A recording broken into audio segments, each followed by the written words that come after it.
have an observation. Like probably people who watch this know, but if some people don't, oh, that's the starting. We have to concentrate on that. But yeah, there's no observation. So every climber has 5 minutes to figure out the problem. Where in finals you have 4 minutes, but you have an observation before where you could discuss the boulders with the other finalists. And is that extra minute actually enough time to figure out the boulder? Yeah, it makes a huge difference. I think we saw that yesterday in men's final. If, like, in a lot of cases, if everyone would have had like 30 seconds or a minute more, they probably would have figured it out and could have done the boulder. But yeah, that's the difference. That's the game. Now, Hannah, you are, of course, in Team Austria, and I'm looking down the list of names here, trying to find someone you're going to get excited by. And, of course, Franziska Sterra, your teammate, she's in the middle. Yes, and then Jessie Pilz. Jessie Pilz, of course. So that's after getting silver medal in lead yesterday, yeah, she was really excited. She was really happy. Because she's like, yeah, I mean, obviously getting second behind Yanya is like a really good effort. And she's like, to beat Yanya is so hard. So she's super happy with her second place. But I'm sure she's looking for, showing her best here in this semi-final too, because she was not really happy with her qualification, even though she did pretty well. But she, like unexpectedly for her, she did the slab but didn't do the power boulder. And then she was like, oh no, I want to do the power stuff. I want to do the fitness boulder. So I was like, oh yeah, come on, you have semi-finals. You can do the fitness boulder, slabs and jumps and just everything there. It's fine.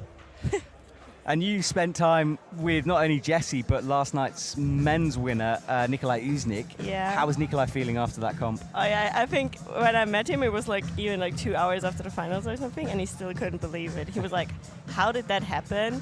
Like, he felt so bad the week before because he got COVID really recently and couldn't, like, almost didn't know if he can compete, and then you don't have any expectations, or you're like, oh no, the preparation was not perfect, and then you're just trying to do your best, but you don't expect to win European Championships. And then also he got like cramps in both of his arms during the final, and yeah, I have no idea how he worked it out, and he also has no idea how it worked out, but he was just unbelievably excited, and I think it will take some days to sink in, but yeah, really happy for him.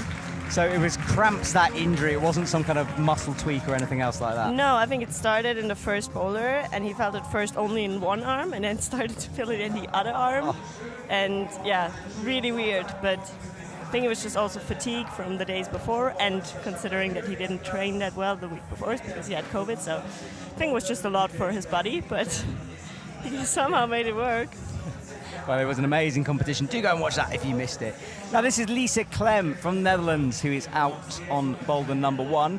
She's mainly competed in youth World Cups, continental youth cups as well. Hasn't really played that big a part in senior competitions, so a bit of an unknown entity here. So I'm sure it's already a really good result for her to be in the semis, and she's just trying to give her best and enjoying it. Exactly, a PB for her, and you could see though, look at the sun shining off that hold, that black volume as you said. Yeah. Sucking in the sun. Yeah, I mean the upper part at least is in the shade, but there are not so many holes in the upper part anymore. So the hold she's brushing now, I don't know how hot this one is. Like, it almost looks like you can burn your fingers on it. It's described as a bad sloper in the description, which is... That's what you want in the sun. That's exactly what you want. And of course, 20 athletes are going to be touching that, so it's not going to get any better as the competition continues. No, maybe it gets more in the shade. That would be better for the people coming out later, but yeah. But that's our first look on that first boulder. Yeah. Lisa is going to show us all the boulders for the first time. Come on, Lisa, show us the beater here. Well, we do start off slow. We just have one athlete at a time, and then as the rotation continues, we have more athletes competing until the whole boulder wall will be filled with people. And then as we come out the other side, we have less and less athletes on stage as our final qualifiers. Trying to release her feet and wanting to put the right foot up here. Oh, nicely done. Yeah, good work with the heel hook, and now she goes towards the zone hold, which is a crimp. Yeah, she really wants to rock over that right foot and putting a lot of weight on the right foot. But it looks like it's really hard to put your foot up there because you really have to release the feet from the starting hold, like where she put her feet on the start, and then hold the body tension and just really carefully putting the foot up. Yeah, and you can see how contrasty that image is, the sun and the shade, how intense it is out there. She's got a toe hook in underneath. And now just sits and contemplates life a little bit. 2 sets of shoes out there as well, so she can chop and change between them. Yeah, because as we said, like in semifinals, they don't know what kind of style the boulder has they're coming up, because in finals they could probably already think at observation, okay, on the second boulder I put these shoes on because it's a slab with volumes or small feet and stuff, but in semifinals you don't know, so you kind of bring everything you have and then decide on the mats what you're wearing. Now, some people who are new to this sport might have just seen that shot and think, well, hang on a sec, why is the athlete sitting down doing nothing? Can you explain sort of how important resting is? Well, I mean, everyone who has ever been climbing, bouldering, lead or whatever knows you cannot be on the climbing wall for like 2 or 3 hours straight. I feel like in a different sport, you just do the sport for a specific amount of time, just power through. But in climbing, resting is like such an important part because it's really tiring. And like for example in lead you have like automatic rest if you go with a partner and the other person climbs, you have like a partner swap rest kind of thing. But also in bouldering, like because it's going like it's max power based, you need some time to recover, and you will feel it if you.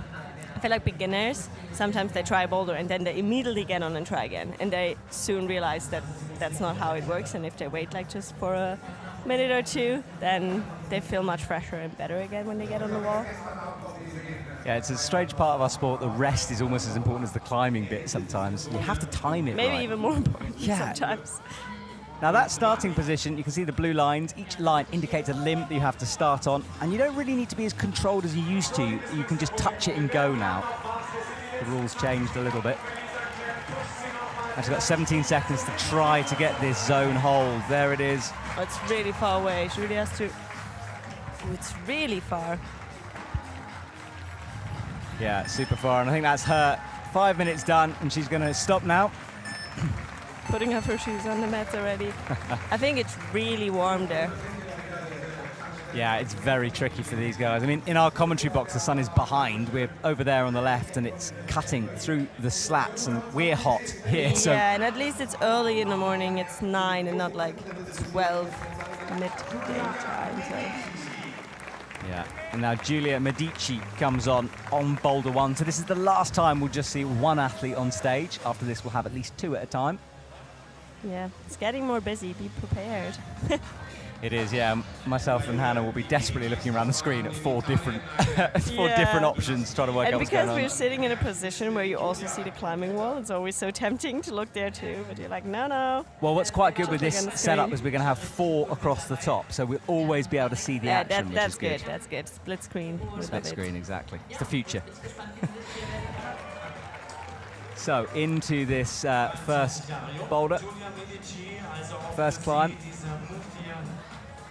And you can see how slopey it is. Putting that foot up, she tried to do it a bit more dynamically. Yeah, tried to do it dynamically, didn't quite manage it. And look how bad it is. Really, really slopey and slippery.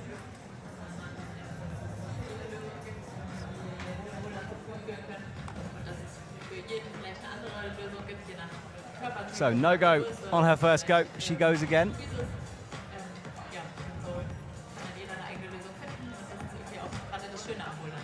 And another comes down off that. Tricky stuff. Das haben wir auch schon gesehen im Laufe dieser Tage, diese verzweifelten Blicke an der Wand. Und irgendwie lässt sich das Ganze nicht erklären, was da vor einem gefragt wird. Giulia Medici hat noch etwas mehr als 3 Minuten. So she's back on again. Balancey start, you can see bringing that right arm up and then into the sloper. Trying to balance, but it is a very tricky move, especially in that hot sun.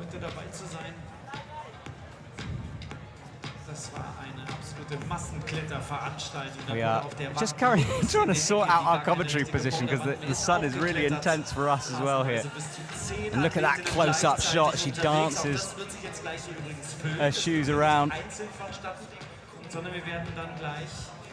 Tricky for her with the footwork. Immer weiter füllen und irgendwann haben wir da auch richtige Wühltischatmosphäre.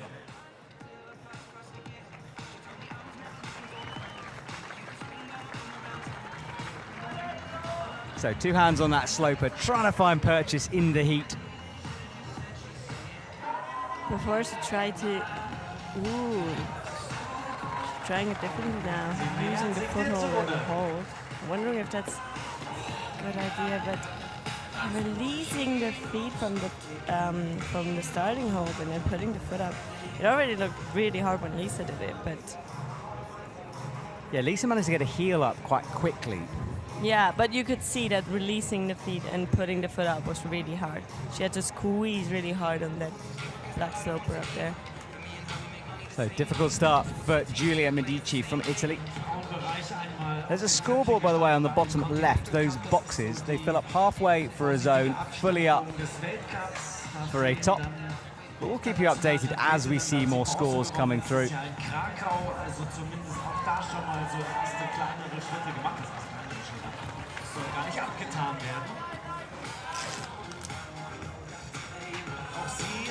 So Giulia Medici once again brushing that hold, and you can see trying to get that right heel up, gets it that time but just misses the heel and comes down.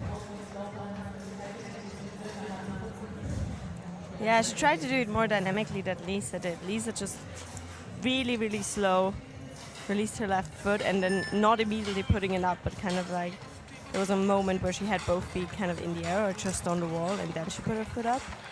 And Giulia tried to do it a bit more dynamically, probably because it feels really hard to just release the feet without putting the foot up. Yeah, that was it. Now she made it work.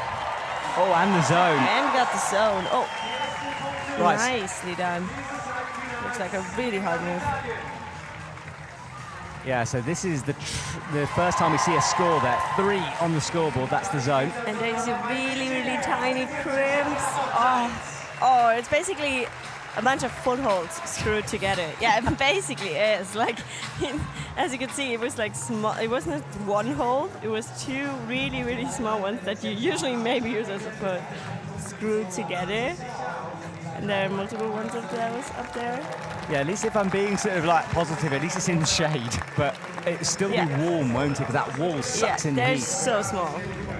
It's like created to be like a little mini pinch or just to divide your fingers. I think then there's another one, and then it's the top. And the problem is when it's that small, you have to be very accurate, don't you? Because if you try to adjust on that, that's when you ping off. Yeah. You cannot use a lot of fingers, like 2 fingers each. Right, so we've got 2 athletes on now. So that's Flavie Cohort from France, from Netherlands, sorry. What am I saying? No. From France? Italy. Wait, I can't even read my list. It's from France. It's from France. Yeah, it's just it was Lisa Clem who was on the screen, so that's why. Right, sorry, I'm getting Netherlands. confused myself with this early morning semi-final. Thank goodness Hannah's here to keep me on the straight.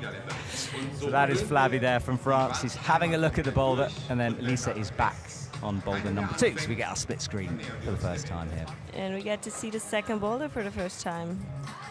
Looks like a dynamic start.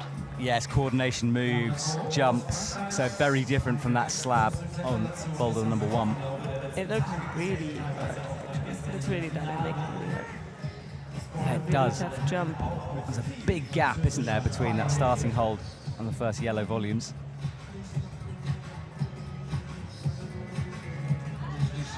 So she's into the corner now, pressing out, eyes the hold, comes down on the jump.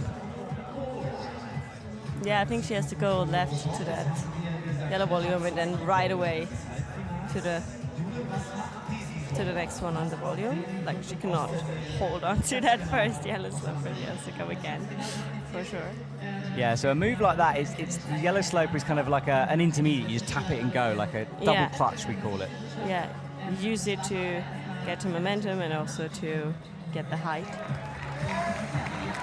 You can see our scoreboard on the left. Giulia Medici is in the lead at the moment because she's got 1 zone, more than anyone else currently. I think Flavie also tries to go, she also tries to hold that foothold. I don't think that's the way of doing it. I think it makes it even harder to put your foot up.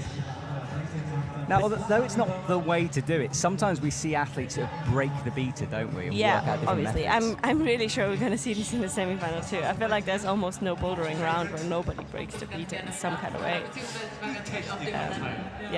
But that's the interesting part about bouldering as well.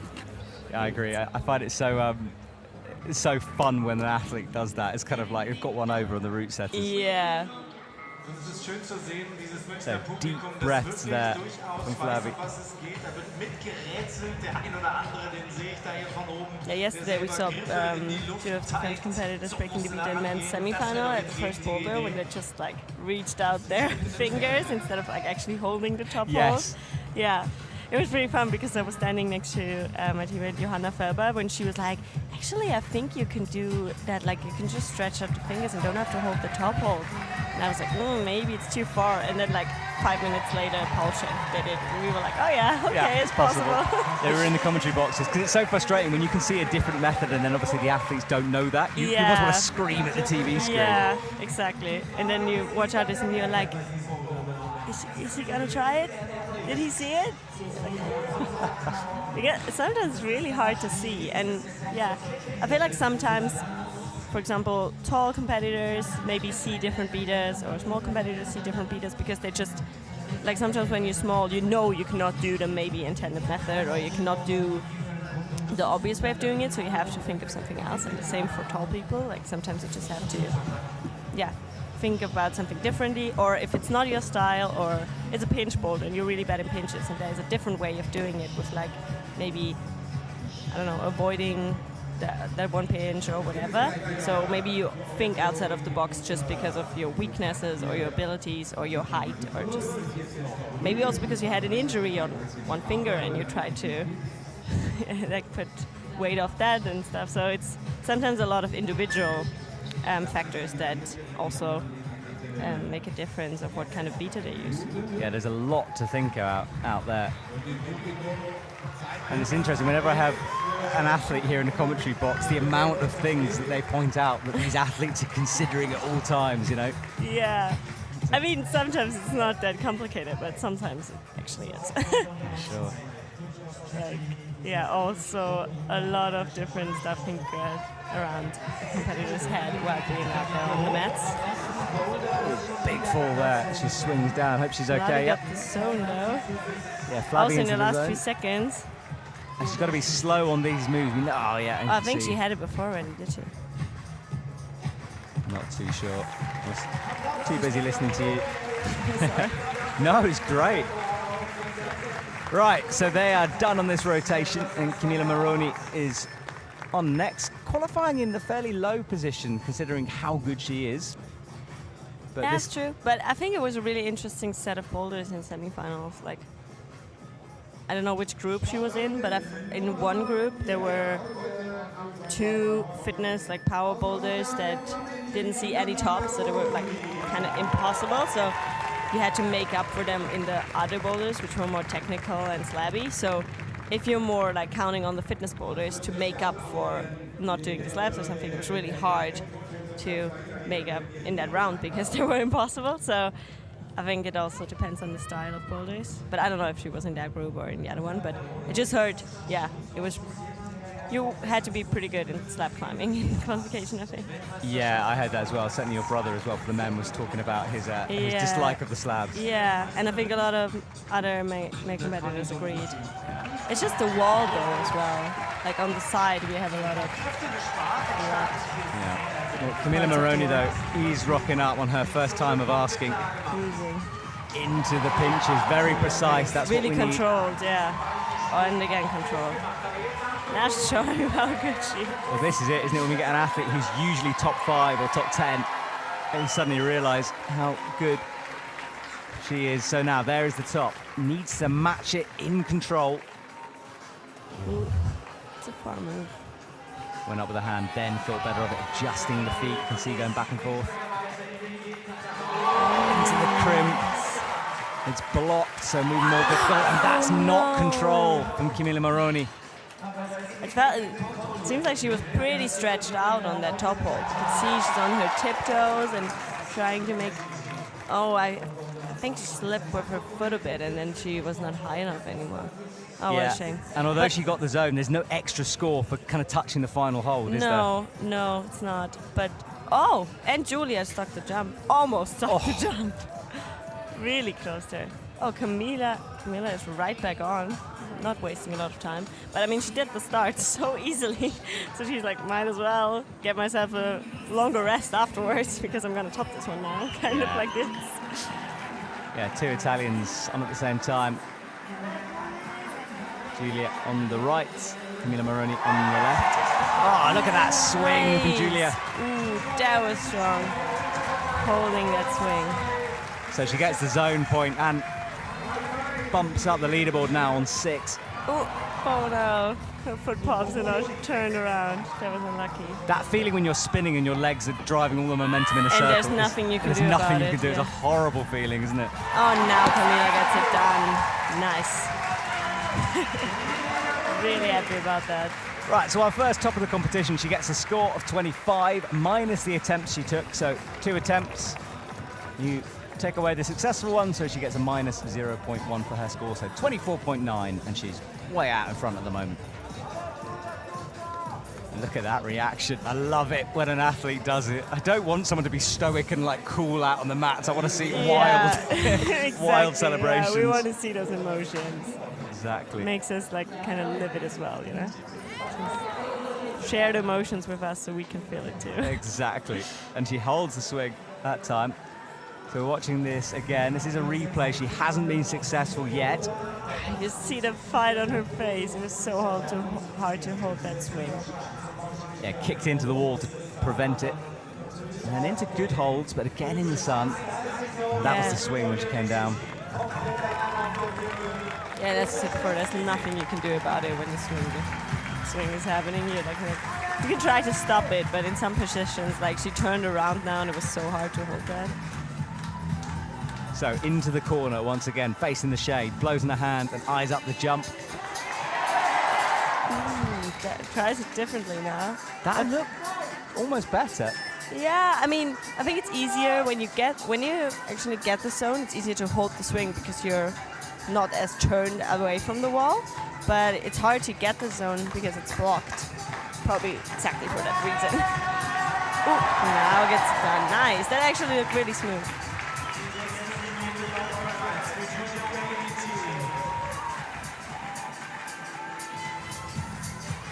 So holding the swing with a heel hook.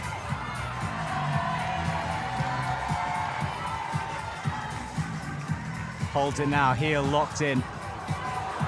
Matching that sloper. Looks so hard to get to the left there. It's a long boulder, this one.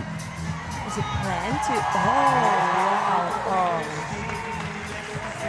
So we could see a separation boulder on boulder number 2. That looks tricky to me. Yeah.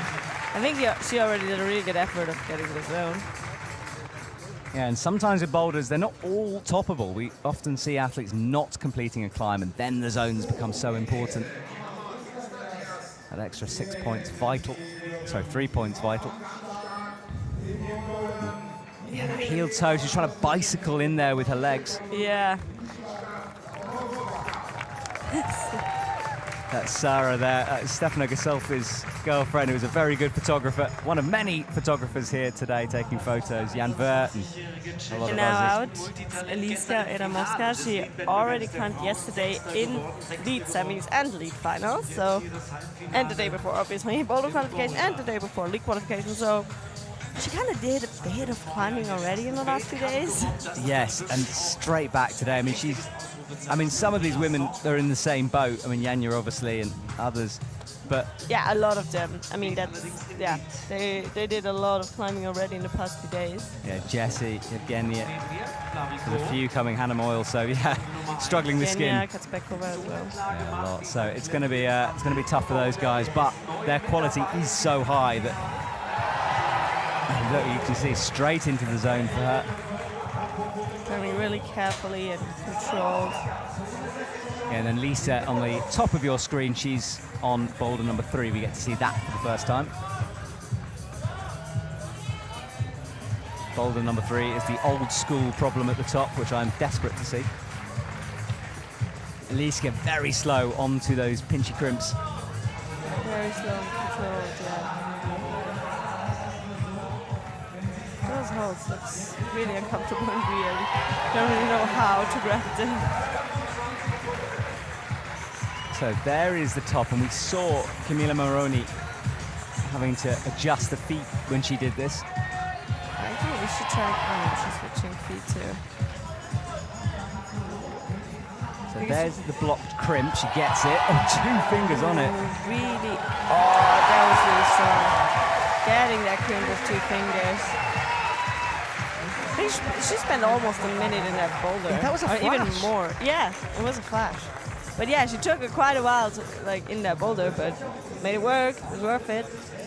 Yeah, flash is when an athlete climbs the boulder the first time, and it's especially impressive in the semi-finals when they haven't seen the boulders at all. So she turned up, she looked at it, and she just sent it. Yeah. And gets the perfect 25 score. I think it's really hard to get that crimp at the top, right? Like to catch it, because you don't really see it that well, because it's kind of around the corner because of the volume. And then that smile to the audience. Good start to her comp. The slow motion dismounts are the most funny thing I've seen, because like it's obviously half a second of falling, and yet we get to see it for a long time.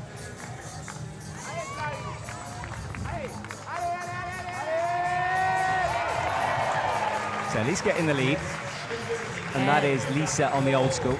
Oh, and Flabby. She stuck the jump, yeah. Flavia on boulder number 2 stuck the jump. Could be one of those boulders when no feet is the way here. Oh, nice. Oh, but she got that yellow undercling already that we saw Julia struggle at. I'm trying to figure it out. I don't know if they have to swing, get some momentum from right to left and drop into it, or just statically do it, drop the legs down and then sort of campus out left. Yeah, I felt like the first option was like getting on the undercling and then swinging the feet to the left. Looks more like it's supposed to work, but maybe it works in different ways again. But yeah, there we see it again. She really dynamically went to the left, and yeah, I think now she wants to put her foot. Because there she dropped it, but then you got to create a momentum sort of from nothing, which is tricky. And I think it's really hard to hold the tension, hold the undercling without any feet. So this is a replay still. You can see working it out, trying to figure the moves. Dropping it down, really shouldery position here, and you'll see it in a sec. There it is, that shoulder engaged. Yeah, I think at first she also wasn't sure what she was supposed to do. So back into the corner. She's got 37 seconds. It's enough.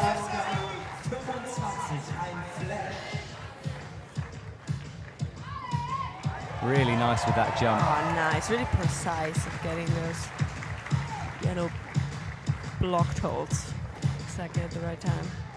Yeah, matches, and then this is the swing. She's trying to generate some, you can see, swinging a bit. It's so hard because you're so stretched out with your hands, like the undercling, like the hand you have the undercling on is pretty far away. So, and also it's really hard to hold an undercling without a good foot positioning. I'm wondering what that screw on in the middle, I presume it's a foot later on. Yeah, that's why I was wondering if what Julia tried is actually the intended method, because she used a foothold and did a toe hook and then wanted to pull herself towards the undercling. But yeah, I guess we need it afterwards for the top. Giorgia Tessio is on, 3 Italians at the same time. And one of the great things about bouldering especially, I mean, we're talking a lot about beta and how to do the moves, and it is a boulder problem, isn't it? Working it out is half the game here. That's the wrong name there. It's true. Giorgia Tessio. We've just seen Flavia on the second boulder. So 3 Italians on stage. And maybe Camila is showing us how the second boulder is done. Yeah, Camila jumps in and just off the side of your screen there, and that's Giorgia as she gets going on the slab. Camila did the jump right away as a flash. Like, that's really impressive. It's really precise in just getting it right away. And now she drops the legs down. We see 2 simultaneous falls there. Yeah. Yeah, 3 Italians in a while. I wonder if that's not the case in a lot of semi-finals, I think. No. Strong girls. Yeah, exactly. 3 women out there who are world class for sure. Well, let's look at Camila Moroni. This is a replay here as she gets the jump first time and then tries to find the method through this move. Misses it. Got a bit short there, then she got it, then she lost her feet, then tried to put the feet back up, but then slipped off the left hand.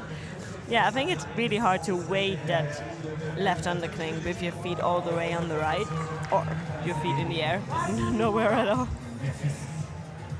I think the undercling only becomes better when you have your foot on the left. But the way there is hard. Getting there is hard. Yeah. And meanwhile, the shade continues to drop down the wall. The slab of women's 1 is now in the shade pretty much. That was a nasty fall by Camila.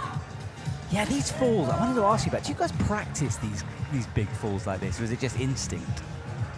Not really practice, but I mean, obviously those falls happen in training as well, so you kind of practice them if you want or not. I mean, I guess especially in training is full of falling and failing, so you're getting used to that, and sometimes you go back home after training and feel really achy, or you wake up the next day and you're like, oh, those falls were a bit tough.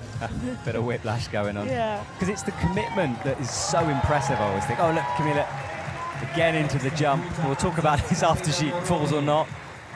So bumps the hand and then creates the swing just with her body. And it's locked in with that left hand now. To kick the foot to the left, it's so far too. It's such a long way. Yeah, bump with the hands, but she's kind of stuck here. And comes down. Yeah, it's the commitment. I mean, if you're up at 4 meters, when I'm in a commercial gym, I don't necessarily do those kind of moves, you know. But when you're in a comp, you have to engage with it. Yeah, and when you're an athlete training for comps, there's no way around those moves. So if you're at training, and even if you don't like the risky moves, or you don't like jumps or running jumps, you kind of have to try and train them, because you know they're going to come up in comps. So yeah, you will miss the training there then if you don't try them at home in your local gym or whatever at training. So there's no way around them. And obviously when you have a really bad fall also in training, it's hard to get back on and just try 100%, because then maybe you just try like 50% or 60% because it was painful or you didn't like it. But I think that's what you kind of learn in training. So you kind of want to get back and commit again, because yeah, that's also what you have to do in a comp, I guess. Yeah, absolutely. Well, commitment there. And Hannah Schubert in the box here is an athlete herself, and there's no stranger to swinging around at 4.5 meters up. Right, 50 seconds to go. Under a minute, no tops yet. Julia Medici is on number 3, that old school one. And Camila again looking so good on that jump every time, nailing it. So precise, like it looks so fluent, so flowy, looks so, yeah, just perfect. Perfectly executed, really smooth. Everyone I talk to about Camila Moroni just says, oh my goodness, that girl is so strong. And it's true, she's just got this power. Yeah. And you can see the power in her climbing. Like, I feel like all the girls are really powerful, but you could just see it in her climbing style too. Maybe it's because she's also such a fighter who always fights until the last second, and like every move I felt like, not giving up. Well, no tops in that round as we have a rotation. Francisca Sterra is out, your teammate. So, Francisca, tell me a little bit about her as a person as well as a climber. What's she like to hang out and train with? Yeah, she's really, she like recently had, like after working with Innsbruck, she got COVID. So after that, she wasn't really able to train that much. But then, unfortunately, she had enough time to prepare for this comp, which she's so excited about for a long time already. And yeah, she really likes to train together with her teammates. She's really also likes to train with international friends, like when Natalia Grossman was in Innsbruck for multiple weeks now. She really enjoyed to train with her too, and just like has the battle in training too with her teammates, or also with other competitors. And yeah, she's like trying to go for Paris as well, so she's trying to combine bouldering and lead more. And yeah, last season she was really strong already, and this season too. Still looking for that like perfect competition, I guess, where just everything comes together and she can show everything she's got, but I think she's on a good way. Yeah, for sure. And the women's field is so stacked at the moment. Sometimes it's just a case of the stars need to align, get a bit of luck, feel good on that day, and then something special can happen. I think for Franzi especially, when the first boulder like works out really well and they're just kind of in that flow and in that run, then it's really hard to stop her. Like once she's in that flow and she's really psyched, like she gets so excited about the top and then she's like, okay, I want to get another one and another one. And I think when she has that run, she can show her full potential. But if the first boulder doesn't work out, sometimes like it's really hard for her to recover from that and then still, do as good as she can. So Franziska, who we've been talking about, is center of your screen and top left, and then Eliska Adamovska is on the jump, number 2. Vladikovo is at number 3, and then Lisa Clem is on boulder 4. And the first time we see boulder 4. Yeah, first time. Looks like a slab with volumes. Yeah, more statical. Similar to the men, I mean, you can't really set that any other way apart from a slab into a corner. It's the obvious sort of thing to go for there. That's true.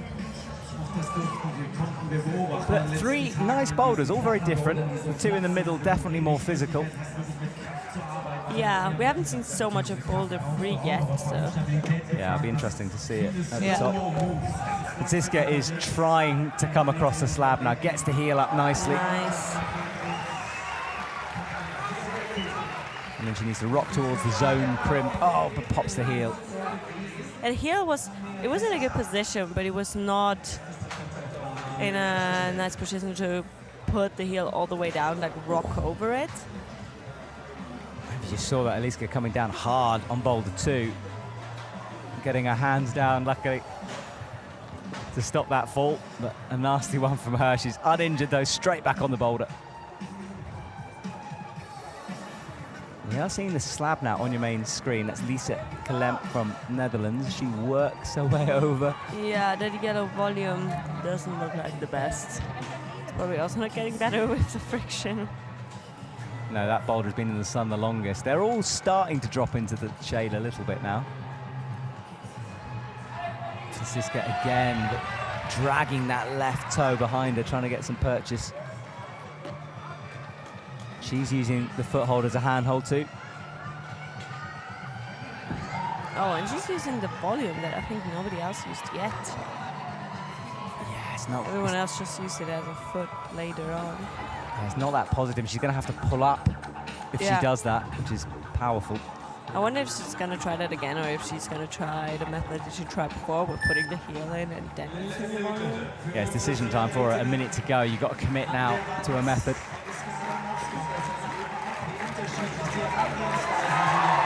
Oh, and Eliska sticking the jump. Good job. So now she's on this move. She's got through the moment where she felt. I feel like everyone is a bit confused what to do, and it's like thinking and putting the feet around. And oh, she's going with the right hand. I mean, if you go with that right hand, you're going to kind of face out to the audience with that swing. It'll be a hard one to hold if you're dropping into it.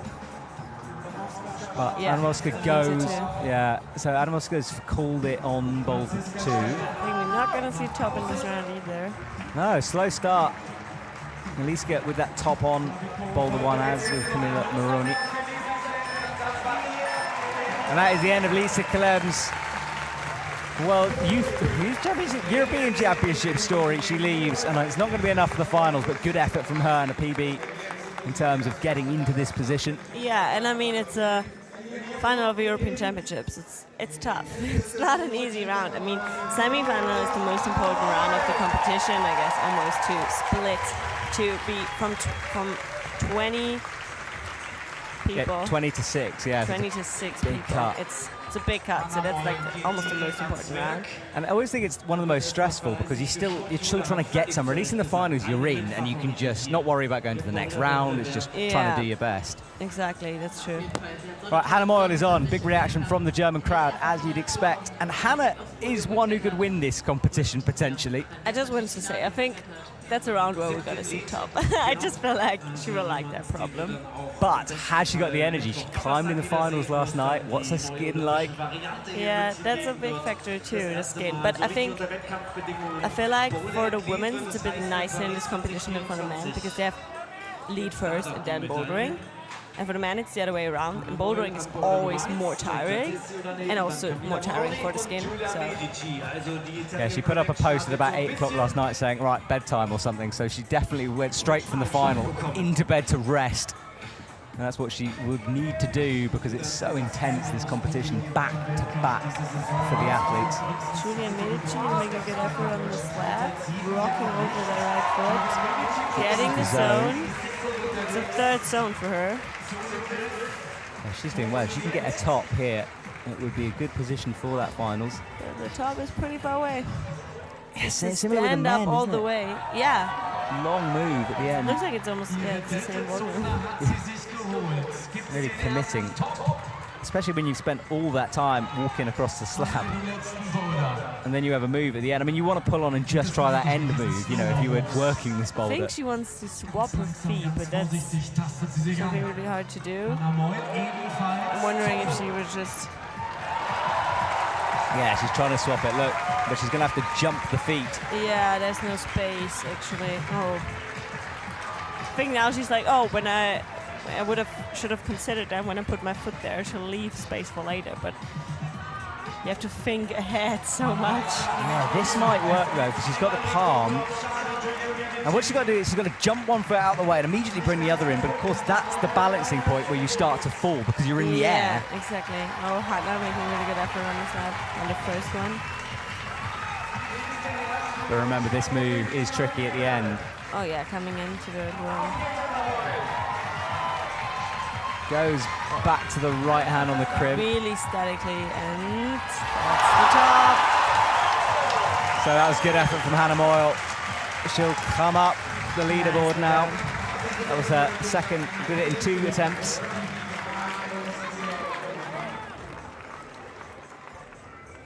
So you have to think about it. Drop that right foot back to the zone hold to steady yourself. Locked in the crimp. It's like looking for that hold, like feeling around. Yeah, it's above your head. It's kind of blocked by the volume. Hard to see. Really made sure of that.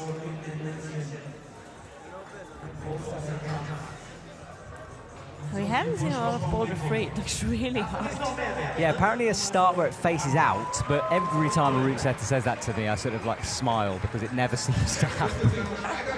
You're like already like, oh yeah, for sure, face out. Nobody's gonna do it. Yeah, it's always like the athletes know that and deliberately don't, just to sort of irritate them. Oh, I think now Julia left more space for her left foot. Oh, that was really close. That was a minute. She's got to get straight back on because it takes a while to get there.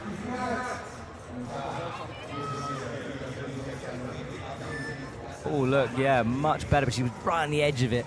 Yeah. She did have the room. I mean, there's not a lot of space, but that third boulder. Camila is also shaking her head like, you what? Are you serious, Yeah. route setters? Are you actually serious? Do you ever, once you finish a comp, do you ever go and talk to them and say, look, what were you thinking? How does this work out?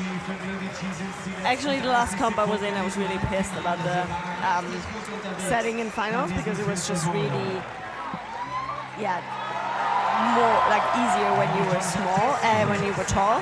But yeah, luckily for them, I didn't find them. But I would have talked to the route setters back then. Route setters run. Hannah Schubert's looking for you. No, but yeah, I feel like some people do that, but a lot of the time they don't know who the route setter is or where they can find them. And But not so much to get cross at them, more just to say, look, what was the solution? You know, how, or do you just watch back other athletes I doing think there's it? some athletes who, like mostly maybe they watch back the stream and also talk to the other athletes, but also, yeah, some athletes, I think, always want to know the insights from the route setters, maybe because they also know the route setters and just want to have the insights of, hey, how was it planned and stuff? Because, yeah, it's interesting. Also, if anyone did the intended beta or everyone did it differently. So I also think it's always nice when route setters are on the live stream, or if you, for example, have talked to route setters before and they told you the intended beta, so you kind of know what was the intention of them. So the insights is always nice. Yeah, I love knowing it and then watching it. You know, it's so interesting. So Evgenia Kazbekova from Ukraine is on. She was in action as well last night. Fell early, just didn't see the blind jump into a pocket, got unlucky. Yeah, and I saw on Instagram that she had food poisoning yesterday, so she was like in bed just before, like she was feeling really bad before lead semis, and then she did lead semis and went back to the hotel straight away and was like sleeping and recovering, and then when she woke up she found out she's in finals. Oh. So she didn't even know, but yeah, I think she's feeling a little bit better now, maybe just a bit less energy from. Yeah, it saps you food poisoning, doesn't it? Francesca goes up into the jump and immediately gets a left leg out, but then drops it back to the right. Evgenia is here on the final couple of moves.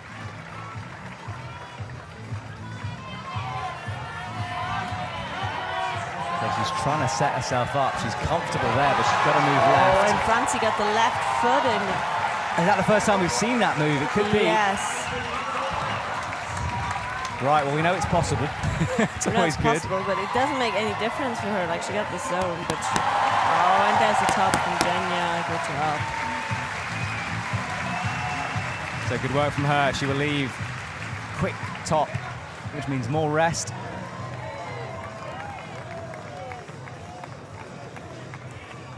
But yeah, Francie made that look really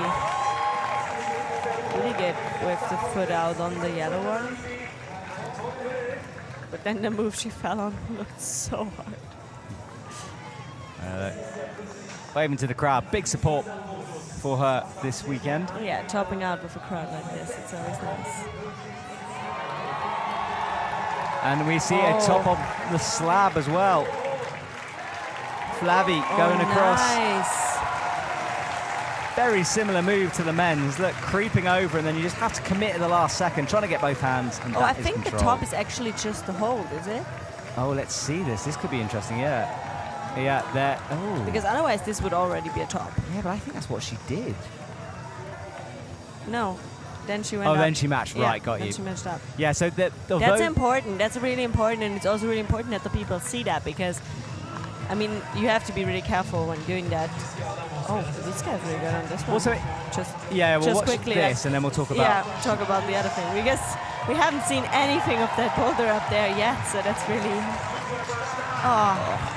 Still looks really hard, but she's the first one to get a score in this one. Yeah, and she's right at the top of the leaderboard. She can get this. It'd be a good play for the finals. But was she on the zone yet? Yeah, she was on the zone, wasn't she? So look, those volumes are stacked together, and yet only one of them counts as the finishing hold, right? Yeah, but I think in this case they did, like, sometimes the volume is the top hold, the whole volume, but the thing is... Yeah, we're watching a replay here, sorry, of Aliska, because this is the move that no one else has done yet. Chalked up on it. And this is the old school bit. But did she have the zone yet? Where is the zone on this boulder? Oh, it's up there. Yeah, so it's the main volume. So that was a replay. Oh, look, Francisca. There's so much going on, we cannot talk about it. I know, it's brilliant, isn't it? Loads of action.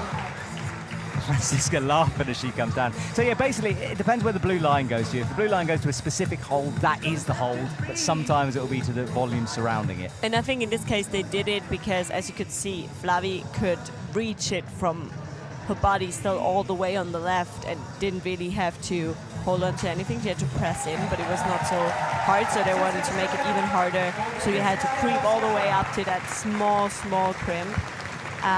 But yeah, that's something athletes have to look at it when they look at the boulder too, because if someone thinks it's the volume that's the top, and then they match it and jump down, and then they're like, no, that was not a top. You didn't have the hold in your hands.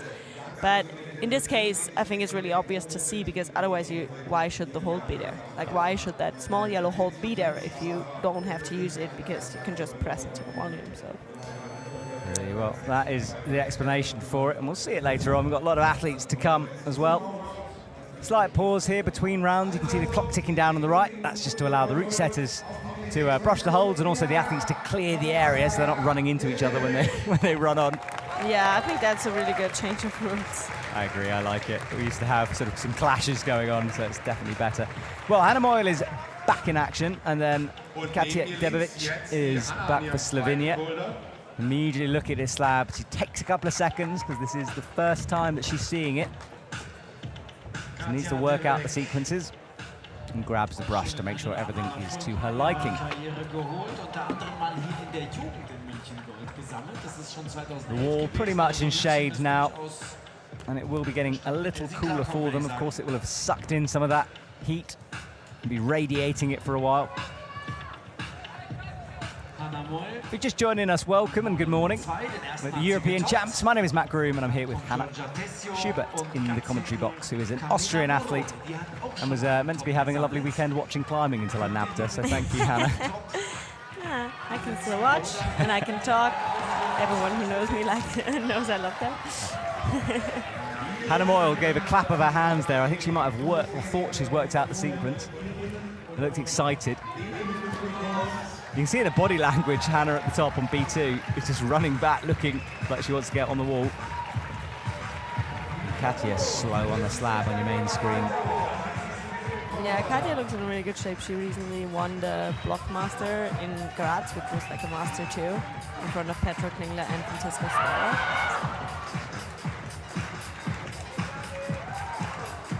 Camila Moroni getting really close on the fourth boulder, but slipping with the left hand. She slipped, replaced the hand, and then slipped again. There's a small blue screw on for her right hand too to press in. Yeah, the right was solid. It was the left that was the problem. Yeah. Thumb came off, and then the palm came off. Georgia sticking after harder moves on boulder number 3. Yeah, that slope is still in the sun. Pretty much the last hold left in the sun. And Hannah Moyle swings. Oh, and that rotation we talked about, a full helicopter around there. Elitskaya Mosca is still the only one who has the zone in boulder number 3. She's also in first place because of that. One top 3 zones so far. Yeah, such a strong competitor. Remember, we're looking for the top 6. There's a red line on the leaderboard on the left. That is the cut-off point. And things are going to change around, though, as we progress through some big names to come. If Camila can make the top work of that fourth boulder, that could put her in a really good position. So this is Hannah Moyle's 360. Look at this, all the way around. Style points for the dismount. But she gets it done now. Yeah, and she's got time, 2 minutes. Let's see if she can work out this move. Gets the toe. She gets the foot in, and now, is she? No. Just checking. So many people tried around there, like flipping the feet on the left, flipping the feet on the right. Big flooring. Trying desperately to look for something to hold on, but Drops down. Figure 4 move is when you put your leg over your arm, and it's a move that we never used to see. It's originally from ice climbing, but more and more athletes are using it as another same position, that left hand from Camila Moroni. Looking frustrated now. She is in second place, but she'd won a top hit. yeah, understandable that she's frustrated, especially because she's so close. And it was that left hand again, trying with the thumb, but stretched out. You can't put a lot of pressure through your hands if you're that stretched. So interesting as we move kind of to the midway point of this semi-final.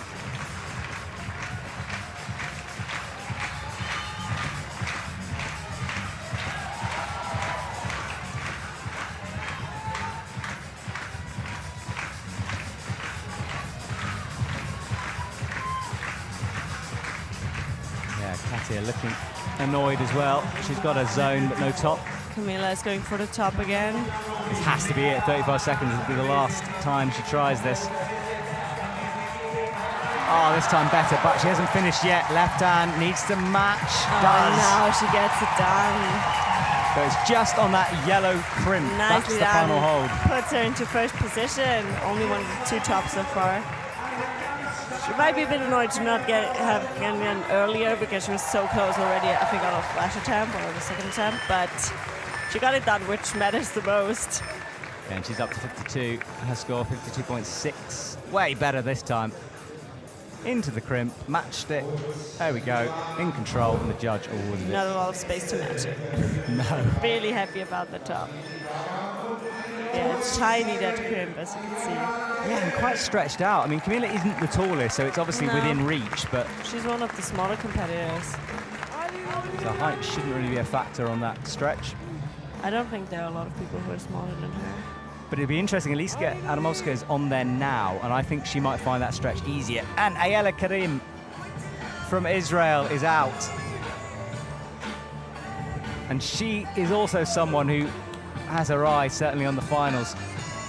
Definitely good enough to make it, and has come on in leaps and bounds this year in the IFSC circuit. I think also a really powerful competitor, like really cool to watch. Really specific style.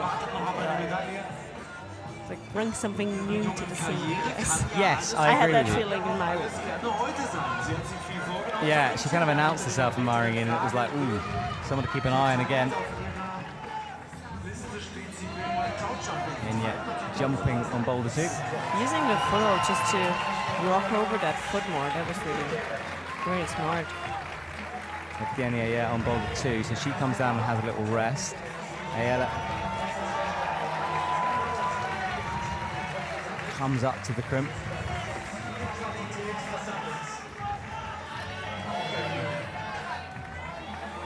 Liska is already in a good position on the last boulder as well. And this is the move I thought she might find a little easier. You can see the height difference. Yeah, also Flavi reached out to it and didn't have to go dynamically, I think. Yeah, look, she just touched in. But no, it's not going to be the top. So she's done that. She looked down and then realized that she's got more to go. Yeah.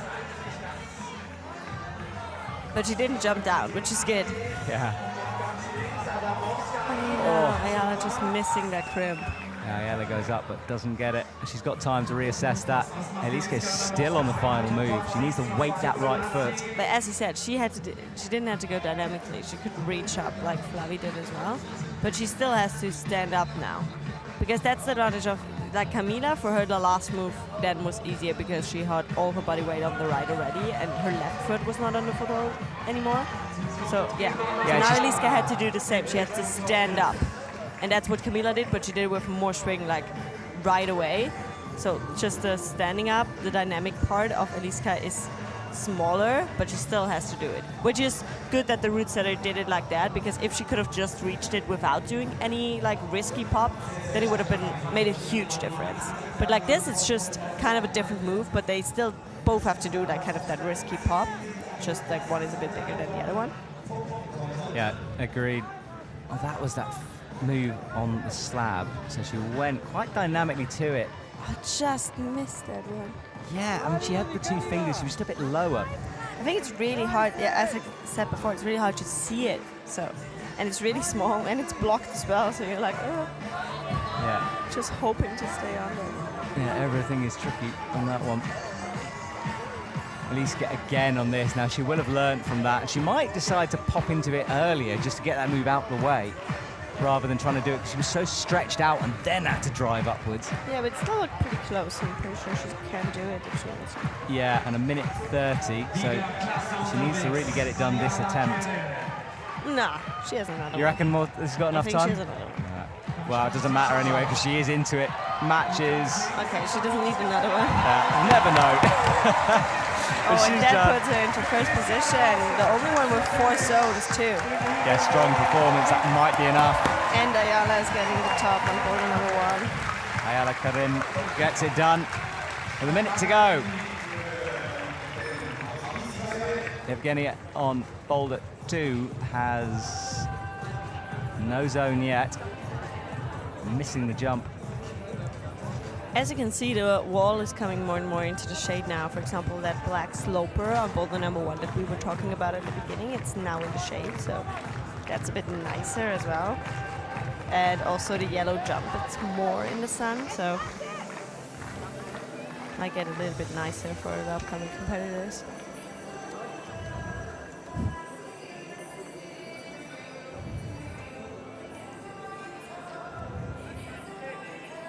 So about halfway through now. Jessie Pilks will be out next. We've still got 15 seconds of this round to go as we watch a replay of that top. Matched her own hand. That works. Top finish top story of that round. Okay, let's move on, shall we? Women's 3 still is proving to be the tricky one, a bit elusive. Only Eliska getting through into the zone so far. And boulder 2 still hasn't seen someone close to the top. I mean, Francie was already having her foot on the left, but then the move from the undercling up was so hard. So Jessie Pilz makes a run from left to right. She starts boulder 1. Yes. And Jessie, look, she's done a lot of these kind of competitions where there's multiple events. She's got the experience to rely on here. Yeah. She had multiple 7th and 8th places this year, so kind of unlucky sometimes, like really close out of finals, like maybe by 1 attempt sometimes. So we know she's really strong. She got really close to World Cup finals, so that's European Championships. So without the Americans, Japanese, Koreans, and all the other nations that are not non-European, you might think it's a little bit easier. Not saying that it's easy, because we know all those competitors are really strong. But yeah, like Jessie for sure is capable of climbing into that final. So just hope she can show her best. And also, I don't know how tired she is from lead and the last few days of competing already. Yeah, it will be interesting. And her chalk there, she's obviously got a very fine chalk in her bag. It's blowing all everywhere, as you can see, missing the chalking. I think she just flipped the bag. Yeah, she did. Yeah, I got a bit of chalk on her shirt there, but... Yeah, you saw the puffs of it going across the stage. Right, so Hannah Moyle is in the middle. Giorgia Tessio is on boulder 4. That's the slab. Jessie Pilz is again coming up slowly. That heel beautifully locked in and then slowly into the sloper. And Hannah starting face out. Oh, the root setters are smiling then. That is the intended beater on boulder 3. But Jessie also tries to go to the foothold. Not sure anyone made that work yet. I think it might be one of those things that because everyone's touched it and it's chalked up. Oh, hang all on. the way down. Well, this is different. Francie tried that once too in her last attempt, but that's kind of like a trap. Yeah, you go to a dead end, don't you? There's nowhere to go. No. But the more people who touch it, the more you think it might be. Yeah. Katja stuck the jump in the second one, but then fell afterwards. At least she did the jump. Hannah Moyle, she can do it again. Yeah, she looks like she's getting locked in. Hannah Moyle in 4th is a bit annoyed. It was a funny fall that because he's so close to the mat. He's just sort of stepped down.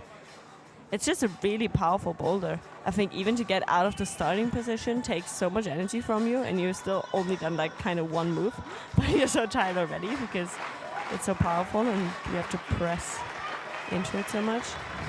Yeah, at the moment one top is enough to get you into the top 6, but it's likely to change. That slab. Now Jessie got the heel in. Yeah, there's the crimp, the next move out to the right, the zone hold. She's not there yet. Now she is, but falls immediately. Has she got a zone yet? No, so I don't think she used it that time either. No, she didn't have it yet, but now she knows how to do it. So yeah, she wasn't there yet. Yeah, now we can see a replay really close. Yeah. Then you have to kind of swap your left foot, your hand, like kind of switch it around and kind of press, so you don't have that open barn door we were talking about yesterday. The barn door move when you swing and you can't hold that swing. Katia comes down as well. She was getting props from the crowd. Swings down, and Hannah Moyle is up and might make zone here. She made progress, but Georgia was there too, and then she fell on the next move, which is a really hard move. Oh, but Anna makes it work with the knee bars. Yeah, she's like, I feel like it's the 3rd knee bar in this boulder for her already. Oh, and reaches up easily with the knee bar. That's nicely done. Right, so the trick to that boulder potentially. But then, I mean, the top is still a long way. You've almost got to climb like a chimney-style move here. I think she has to go left and then swap the right hand in. Oh, she does it dynamically, statically with her heel. That was impressive, because Eliska tried it dynamically. Could see the first top, drop knee, big drop knee down to the ground. Trying to get for that slot. Oh, nicely done. First top on women's 3, bumps her up the leaderboard. Good job. And I tell Good you job what, from Hannah Moyle. well, you think Hannah Moyle would also top slab number 4. I mean, it's certainly possible if we look at that top 4. So Hannah climbing herself into a very good position. I think she was excited there. I think so too. I was looking at her left foot as she made that move. There's so much trust involved with that left foot because you're weighting it slowly, slowly, slowly. Scary move. And Georgia Tessio, not enough on the slab. So, rotation goes. Also, Jessie didn't get the zone on the first one, which is not a really good position to start the comp with. Yeah, possibly fatigue kicking in there, but we'll see. It might just not be her style and might not feel the boulder. Yeah. Alma Bestvater is on for Germany, and she has come back from a fairly savage shoulder injury Yeah. to be in this position. And it's got said, having seen her compete a lot, she looks in great shape at the moment, moving really well, and just seems to have taken that injury as an opportunity to get better, which is, I think, what you have Work to on do her as a pro. weaknesses. Yeah.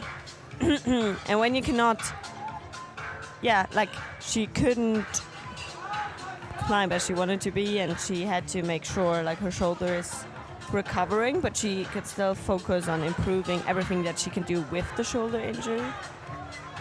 Which, yeah, I mean, it's not easy with an injury to focus on kind of not the positives, but kind of making the most out of it and working on your weaknesses and then coming back stronger from it.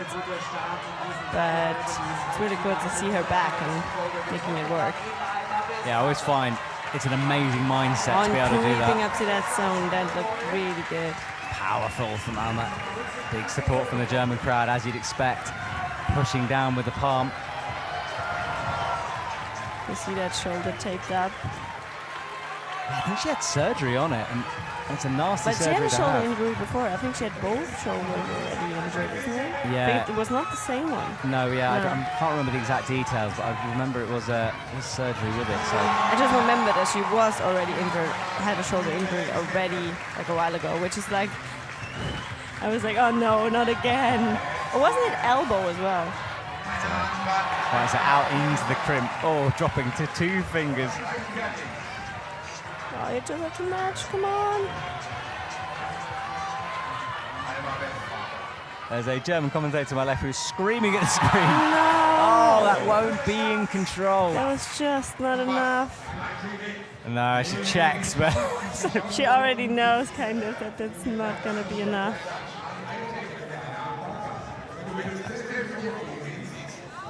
so not enough for the control there. Francie at the top. Not there yet, though. She's Not got to there do one yet, move. but again, that tall athlete beater proving to be tricky because now she's got to do the pop.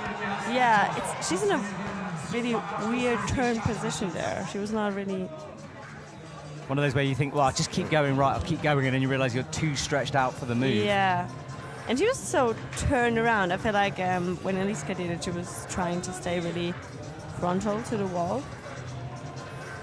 Where Francie was like really turned out, which I think makes it even harder. Ayala Karem in boulder 2, hands on hips, trying to work that out.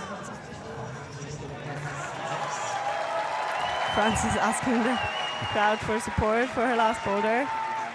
Yeah, she's got a minute 50. Alma rests. She came so close in that flash attempt. Yanya Kaspekova also getting out of that weird starting position, kind of, in boulder number 3.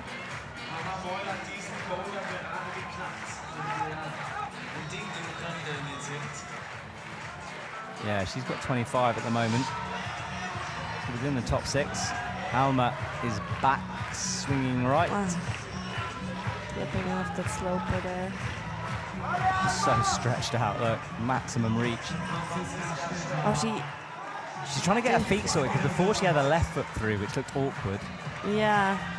I think the others tried to do a foot swap, like we saw Julia Milchi tried, but also Eliska had her left foot on, I think. Doesn't look like she has space for her left foot though.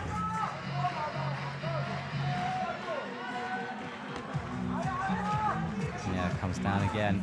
And 44 seconds. If she wants another, she's going to have to get straight back on. And does, running in. 36 seconds. Alma is again, she fell. Got the zone, of course, but not the top yet.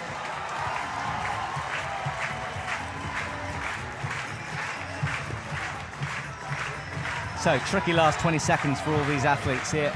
Yanya is up, and it's a knee bar in. Almost in a really good position again. 12 seconds, watch the clock. Oh no, I hope she's not going to time out. She's going to have to go quickly. Okay, yeah, that's not going to be and enough she time. doesn't know how much time she has. She knows she's on the limit, but... just 10 seconds more and she maybe would have done it. What a shame. So, Alma looking strong, but then didn't have a perfect start for her. Fanny Gilbert's coming out now. Always up for a top in the slab. Yeah, absolutely. Really experienced competitors, been on the scene for a long time. I think she's also someone who sometimes thinks of really special beaters in like some boulders, but makes it work usually. Sometimes I feel like she finds beaters that just work for her. You can see the calculations in her head sort of ticking over, mathematically working it out.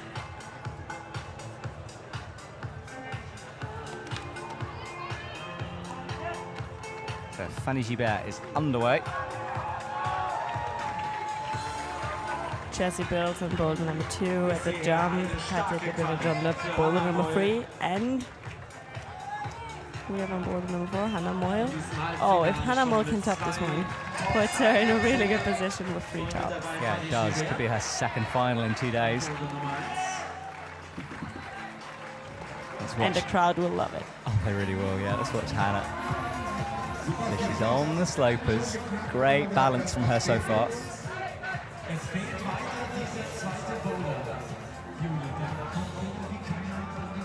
Jessie comes down hard from the jump once more. Yeah, I feel like from the last few competitors, they started to struggle more on the jump. I feel like it always depends on what your style is, but also probably the yellow holds are not getting any better, those volumes. I feel like a lot of people slip off there too. So Hannah trying to match foot to hand. As you can see, there are 2 really, really tiny footholds. Like the left one is a little bit bigger than the right one, but both are really small. No hands rest on the boulder wall there.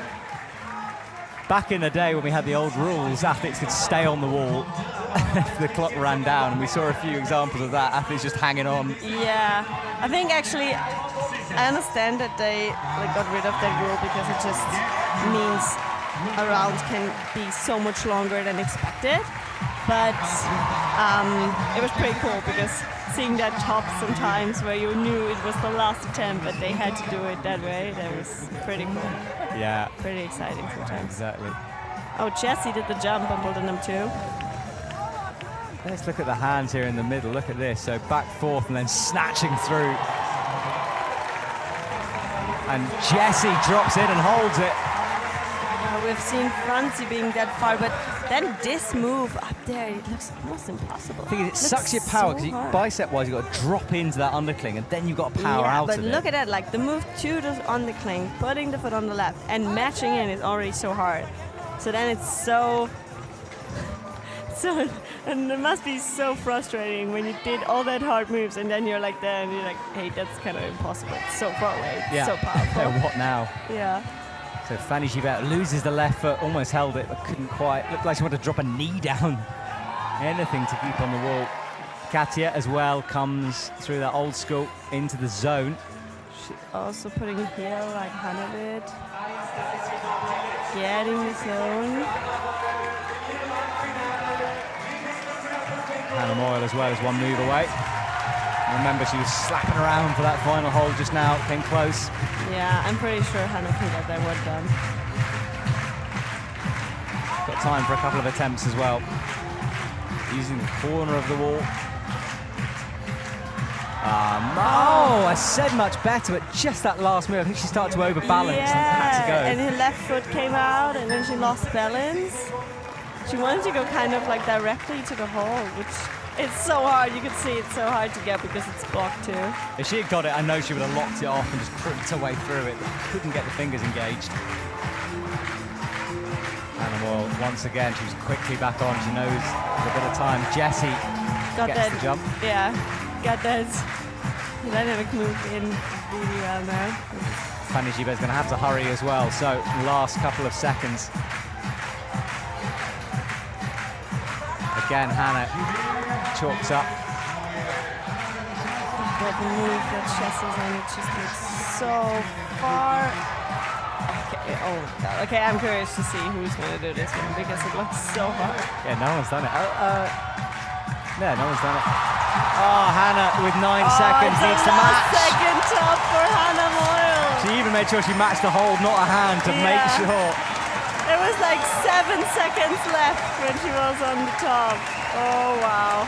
I'm glad she did it because I claimed she would, so happy she pulled it through. I claimed she would, yeah. Whew. Yeah, I think... Saving my professional reputation there, Hannah Moyle, thank you. I think that's meaning finals for her, pretty sure. I mean, there are a lot of people to come out now, but just from what we've seen, I think especially the top on the third one was... Especially if the second one is maybe not possible or only one person doing it possible. Yeah, I think that's a good play for the finals. Well, Petra Klingler is in action. So good to see her on this stage. World champion, of course, back in 2016. Yes? Paris. Mm-hmm. So she's got the experience of being on a stage like this and will be loving this. She's also a world champion ice climber, won this year in Saas-Fee. Really cool to see that, so multi-discipline athlete. Also trying to use the foothold. Wrapping that left hand as well. I think everyone tries this because it looks like the way, but she realizing it's not, wants to get that right foot up. Yeah, it's really hard to put the foot up now. Also trying to go over the right. I don't think that will work because now you actually have to put the foot above your head. So she's also laughing about that. So I don't think she's going to try that again. Yeah, I think she realized she got it wrong but didn't want to come off, obviously, to lose an attempt. So she's trying to make it work. Alma jumping. Not the best on that shoulder, but I don't think it's a huge problem for her anymore. It's just preventative, that take. Ayala is up facing the wall.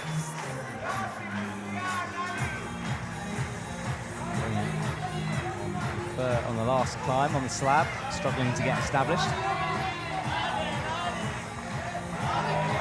It's tricky for Alma here because she would have been frustrated by getting that close to boulder number 1, and then it's not like the next boulder is sort of one you can return to. It's really difficult. Yeah, but that's how boulder works. It's often like that. Yeah, you almost want an easy one to settle you down again, but it doesn't happen, does it? That's also why you need a strong head game and mental game when you do bouldering, because you kind of have to reset after every boulder and have to leave a frustrating or a close attempt and everything around you, behind you pretty quickly.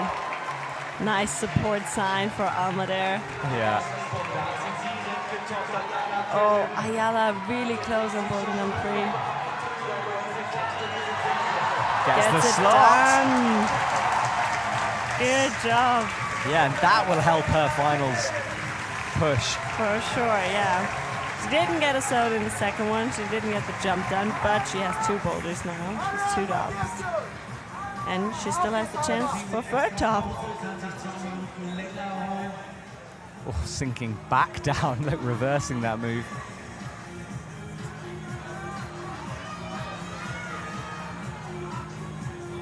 Now, she's one of those athletes who's going to have to pop early into this final hold. And Alma comes down, almost falls off the stage with the momentum of that fall. But yeah, what I wanted to say before, like you have to leave. If it was a frustrating boulder, or if you got really close to a boulder, you have to leave that behind you really quickly, because it's only over when it's over. Like really, because sometimes you can still pull around everything with the last boulder. For example, yesterday in the men's semifinal, we haven't seen any score on the last semi-final boulder, but then Manu got out and he had the he did a zone, and if he would have gone top, then he would have been in finals. So he could have turned around everything on the last boulder. Yeah, you got to keep fighting to the end. Yanya gets up into the match. Great from her, and that will help her score too. So another top 2 out of 4. Nicely done. Puts her in 5th position now. I think it looked like she also thought first it was only the back volume because she tried to like reach up, but then she did the jump and or like that pop, and she made it look really easy actually, because she kind of the first time she attempted it, she did it right away. Well, that was nicely into the press. Great shot to really show the details of what the athletes are holding on to. Left locked off that crimp, and then once she had that, it was easy for the end for her. Petra has got the zone on boulder 1, but no top, and Alma is still in action. And we watch a replay of Ayala as she tops out, wins 3. Oh, so close for Alma. She only went for the zone there, obviously, because she wouldn't have had enough time for top, but that zone would have meant a lot of, yeah, it would have made a difference, but she got close, but not quite.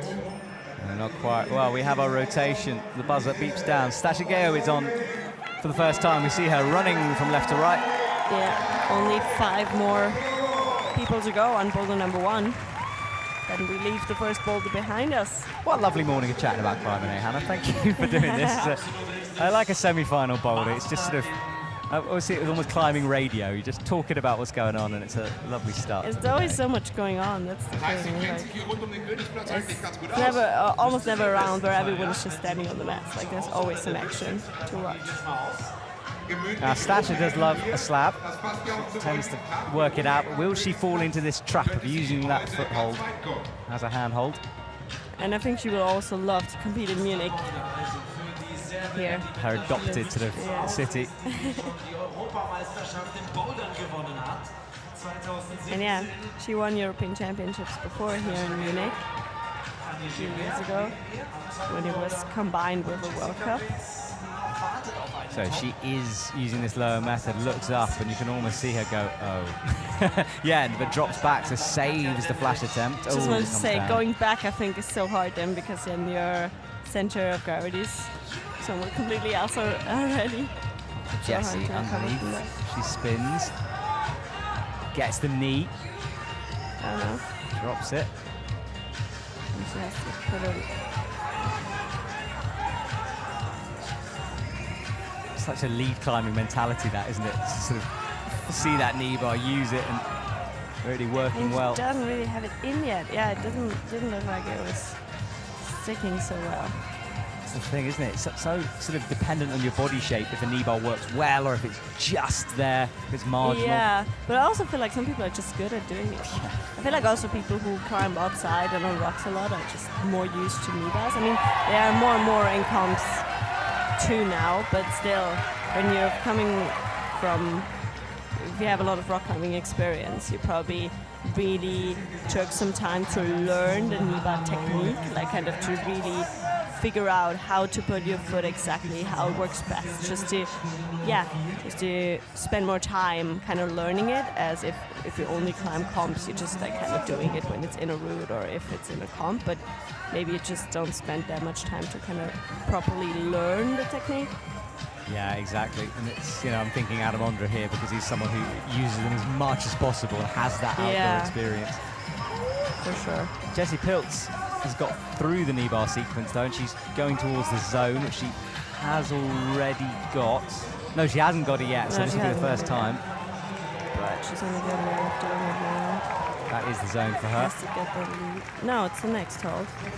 Oh yeah, so just small next of a screen. Now she got the Now zone. she's in. Let's stay true here. Yeah. Delivering the facts. Now she got the zone. So there you go, so indicating with that zone arrow. Oh, trying it differently now. Made it work. Slapping in. Now will she get for another knee bar for the top? Or the drop knee? And getting the slot. First top for Jessie. Nicely done. Great work from her. Only had the zone before. And I think it was really quick too. Like, I don't think she spent a lot of time there. She was in there for quite long. Yeah, I think it was only 2 attempts she took on that. Pull up to finish things off. And Katya is on the slab on the top right of your screen. Stasha re-pulls onto her slab. How did you do that? Ah, points. Okay, sorry. I have to check my app still. Like, I'm not really with that points. Katya tops out with 53 to go. Yeah, there is a new scoring system here in Munich. Decimals rather than tops and attempts and zones and all that. And it changes again for the combined at the end of the week. Oh, look at this with Katya. That's new. This is a replay of her top out. Oh, totally unique. That was a really cool way of doing it, kind of facing the crowd and creeping up that hand. You see like how she's like slowly creeping it up. There it is, locks it in, pinky in play. Oh, really physical way of doing that. Ah, nicely done though. Just look desperately looking for a spot to match the hole because it's so tiny. But yeah, that put her in 6th position for now because she has 1 top in all 4 zones. Yeah. Not a lot of people who got all 4 zones. I think it's just her and Hannah Moyle. Yeah, we're beginning to see what's needed for a finals Eliska, place. Sorry. And Eliska also has all 4. But we've got Vita Luke and Oriane Berton, Yanya Gahambre and Chloe Collier still to come. So the top 6 are in no way safe. Right, we have a rotation. And this is Vita Luken out from Slovenia. She did really well too, yeah.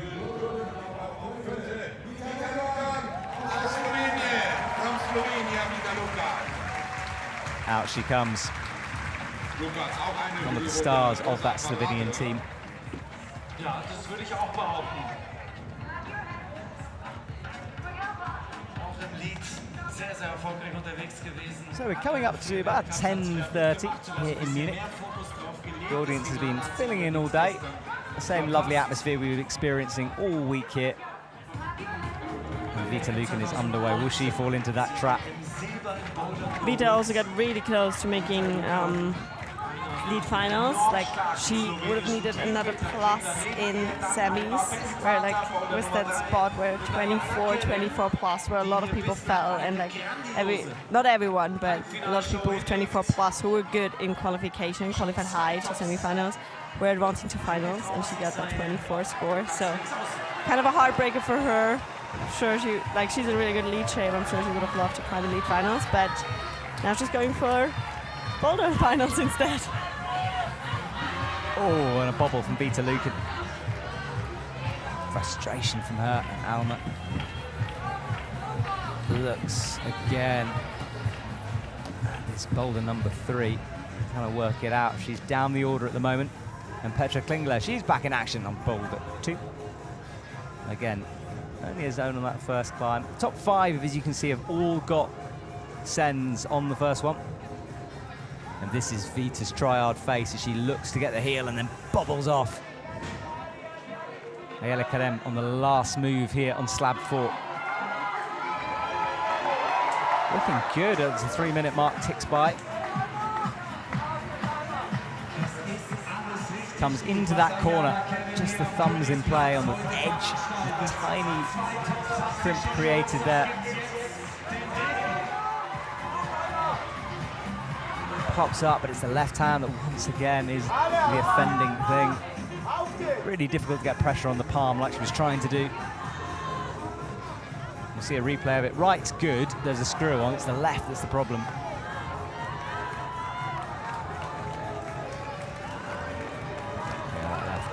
So Vita Luken rocks up, looks for the heel. Petra swings, good moves from her.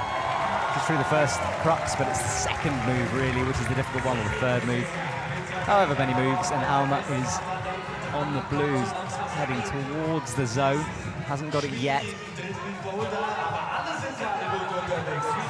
Yeah, she didn't find that like saving knee bar yet on the black volume. I think that makes that move so much easier. Vita is on the crimps. Trying to figure out how to hold that weird pinchy crimp foothold hold kind of thing. Yeah, had the thumb in, but it didn't look stable. Ayala is making progress on the slab. Got it, getting the foot swap done.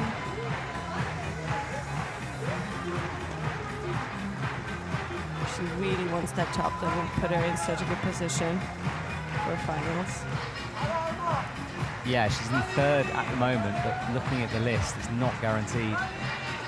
Hannah Moyle, though, might it's pretty set unless something happens. I think Ayala has one attempt left with time. It's just on the slab. You don't want to be in a rush. You want to make sure you put your feet precise. You want to make sure you have time. She has 50 seconds, which is enough time, but still, yeah, it's a last attempt. You just add more luck into it, don't you, when you're moving fast in a slab? Yeah. There's potential to slip. Alma gets the knee bar, so she's seen it. Yeah, that's the one she had already before, but I meant another one. Okay. When she has the next hook, you can put the left foot up and then have a knee bar on the black volume, which makes the next move easier. But yeah, I'm not a person who sees knee bars easily and quickly. So there's some people who just find a knee bar everywhere, I feel like. Vita's got 16 seconds. That's enough time if she makes it work now. Has to be precise, though. This is her last chance on this.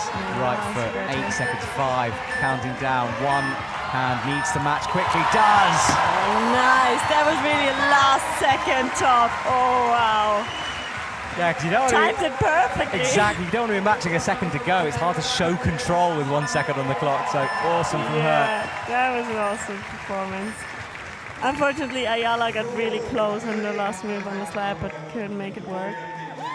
Vita, so calm. You can sometimes see athletes start to panic a bit. Yeah, she and that's didn't. exactly it. Like, you have to time it right, but also you have to, if you rush and then you're getting hectic and your body starts to shake, then your foot probably pops and everything. You see that sometimes when people hear the beep after 5 seconds left, their body is just... Yeah, you can see it tensing up, trying to rush through. Tensing up, and then usually it doesn't work anymore. So you just have to stay calm, and she did it perfectly now because also we have seen someone fall at the top like match. So yeah. Well, Oriane Berton is back in action. This young French star tends to be up and down in terms of consistency. She's still trying to learn that, but took some time away, rested, and I chatted to her the other day, and she's looking relaxed, she's feeling relaxed, and just enjoying being here. That's really good to hear. Glad to have her back and feeling good. So comes over, changes the right hand, and look how controlled she is through this. Looking really controlled. Needs to pop up, gets it. Almost missing it. Flicks the feet, and she should match here for a quick flash for Oriane Berton. Nice. We haven't seen so many flashes at this boulder, I think. No, and there's one early on. Eliska, I think. Yes, Oriane, perfect start for her. Not a lot, but we've seen a flash, but not a lot.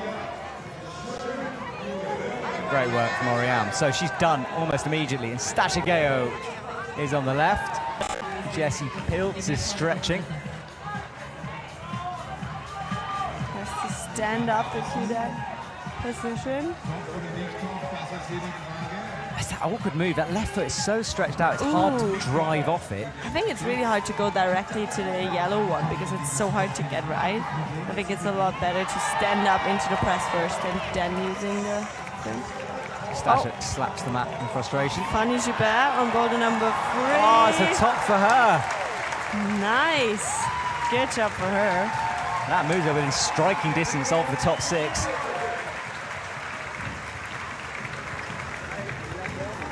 Let's watch this here. So that drop knee, which makes my old knees scream every time I see that.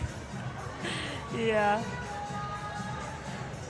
And Stasha leaps, swings, gets it this time. I think that move is really cool to watch. I'm just a bit sad that the rest of the boulder looks just really, really hard, and yeah, maybe it doesn't really make a difference if you make those moves across or not, but maybe she can work a work. Come on, Stasha. Yeah, it's her kind of thing, and she's got the drop down and has the power to stick the next move. Yes! Oh, yes, nice Stasha. So Stasha, but this is the problem, isn't it? Is you got the zone, okay, great. You're not going to get any more by going higher. It looks like such a hard boulder. And obviously Stasha wants to make a play for the final. She kind of needs a top on this as well. And if she can get a top here, it resets her in a really good place, having failed to get one on boulder 1.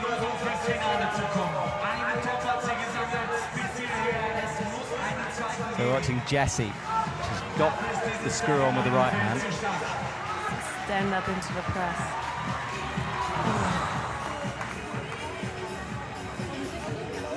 Minute 18, got time. But yeah, I'm so glad that that move in the yellow one actually works. That Stasha did, but also it seems like it's not done afterwards. Ah, this is it, isn't it? I mean, every move is super hard in this one. It's going to be interesting come the combine at the end of the week when we see 2 zones, because it's situations like that. She'd get another point, perhaps. So it's just going to change things slightly. It's got to change things up, but it also will be so much more complicated. Ah, tell me about it. I'm going to do the maths. Pray for me. Have fun with that already. Yeah, thanks, Good luck. You're leaving conveniently, aren't you? Otherwise I would have asked you. Yeah. No, I'm not here. You can just sit and watch and laugh at me. I'm going to be in the US, gonna watch you back and be like, oh yeah, laughing at you and your maths. But, I mean, I have no idea about the maths, so I'm sure you have more idea than me, so let's hope. All good. Anyway, Stasha swings up and she's in. Probably her final attempt. No, definitely. And Jessie as well. In her final attempt. Has she got the power to do this move again, though? She does. Right, come on, Stasha. 13 seconds. There's the top. Oh, stretches statically. This is going to be a buzzer beater if she can do it. There's the top. She needs to control it. 5. And there's the top for Jessie. No. So Stasha comes down, but Jessie does it. Oh no! Oh, that top move still looks so hard for the boulder number 2. So this is Sorry, Jessie's I was just top. focused on Jessie. No, it's fine. I was looking at Stasha, you were looking at Jessie. It's worked perfectly. Yeah. We're in the middle. I wish Jessie would have could have finished that one a bit earlier. I would have put her in a better position, but she got it done, which is super nice. Look at that work from her. Matched it properly as well, not just the hand. And this was Stasha. Look how close she came. Oh, she wanted to put it. Oh, she missed the foot. Yeah, she left a black stripe on the foothold as well. Right, well, Yanya Gambra is in action, and although she qualified in here, it is a bit unknown what kind of form she's in for bouldering. She's just been focusing on the lead, and she'll be tired. I mean, she climbed higher than anyone else in the semi-final and the final last night. She did more moves than anyone else, yeah. And I was worried because she said the semi-final, finally a hard route. She had to work on it. Will she be drained for this boulder? Vita Lucan, her teammate, boulder 2. Right now, boulder 3. Right now, it still looks like 2 tops, and all zones are putting you in a really good position because only 3 people have all zones, and only 2 people have 2 tops. And 4 zones, so. Yeah, so a few of these might make it, but Alma won't, even if she gets this. Remember, the athletes will have an idea maybe of the score, but they won't know the exact details, so they keep pushing right to the very end. There's no giving up here.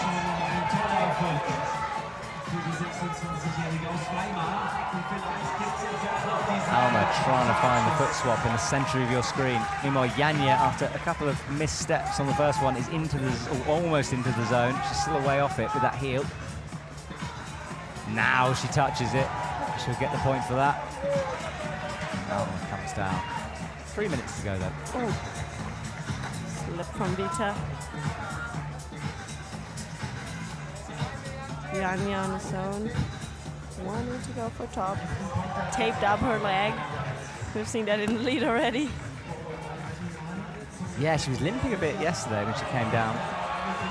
After that huge fall she took, head first down. Yeah, that was crazy.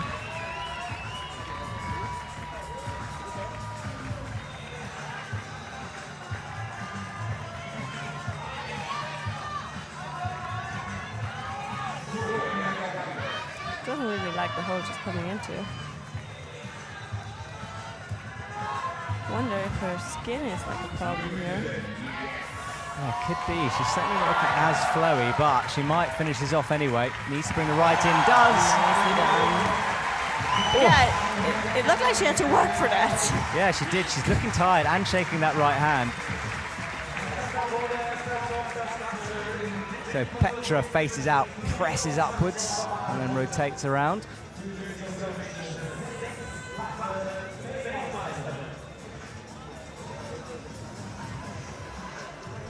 And Petra gets the first of the 2 possible knee bars. And that was Yanya's top in the middle. Good work from her coming down, getting her boulder comp off to a good start, but looking a little bit tired out there. Yeah, which is understandable, which is okay. Yeah, she is I'm sure a about human her being. skin too. Yeah, she is a human being. Thanks for showing us, Yanya, that you're a human being too.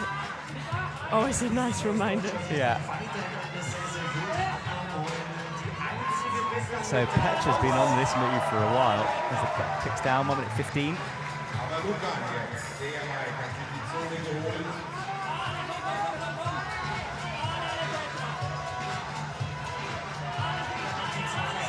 Oh, nice. Petra getting the move done without the safe knee bar. Yeah, really grinding her way through this boulder. That's a tough one. Missing the zone there. Yeah, coming down frustration from her. Alma is still fighting her way through the slab. Come on, Alma, finish it in style. This was Vita Lucan battling on the coordination moves. Went for a really high heel there. Problem is it leaves you kind of in the wrong direction and straight away drops it. I feel like everyone tried that heel and then decided to do it differently anyway. I think she's done. So Vita leaves the stage, Petra's back in, and Alma has not enough time really to get this done. Love the attempt, but she's going to be timed out. Yeah, she wants to make the most out of every second she has. So Alma's comp is over, as is Petra's boulder 3. And Alma waves goodbye to the crowd. Had huge support throughout, and the sign goes up again.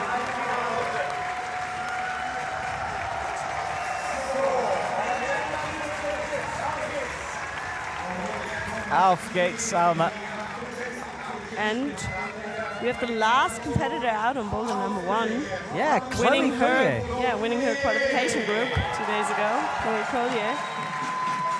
So the last look on boulder number 1, and then we'll leave this one behind us. We've seen it 20 times then, so it's okay. Yeah, we're ready to say goodbye, I think. Yeah, ready to say goodbye. Chloe Collier is quality, but I think even she surprised herself by finishing in first position for this semi-final. It's great from her. Oh, wow. Oh, we have also sticking the dyno on boulder number 2 first go. Yeah. Making it look really easy too. Smooth. And putting the foot across. Yeah, dropping in. She's one of the ones who's specialising in boulder, so she's going to feel a bit fresher. And she looks really fresh. Okay, that move was hard though. She looked really easy up until that point.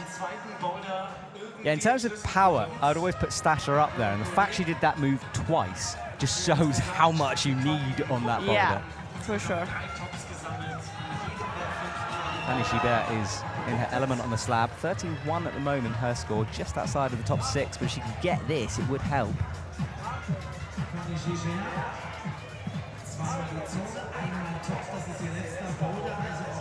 Yeah, she needs to finish this to have a chance.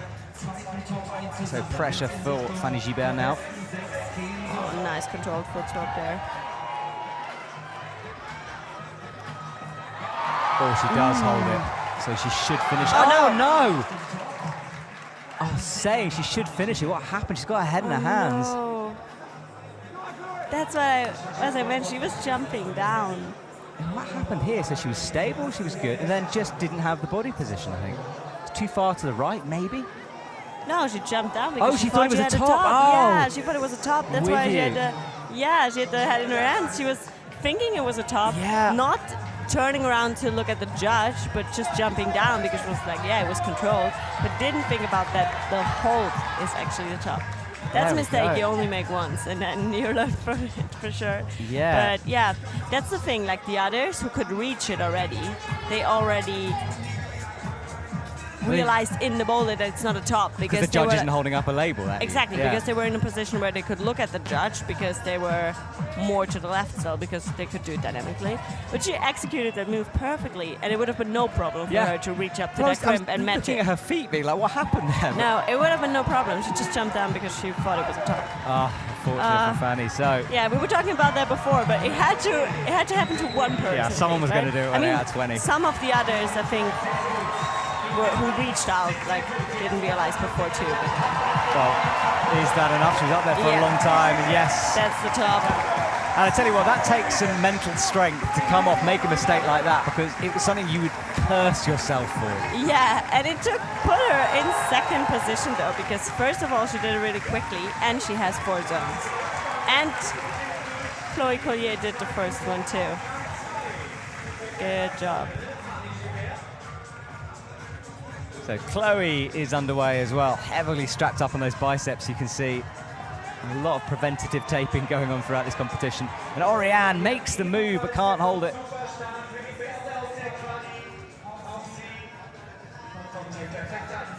And that was Chloe Collier's top. Powerful in with the crimp.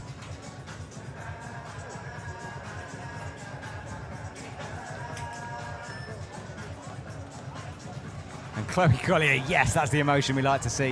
Look at that shot with Oriane in the background as her head flicks up. Really cool. Stasher gets the first of the knee bars in the middle.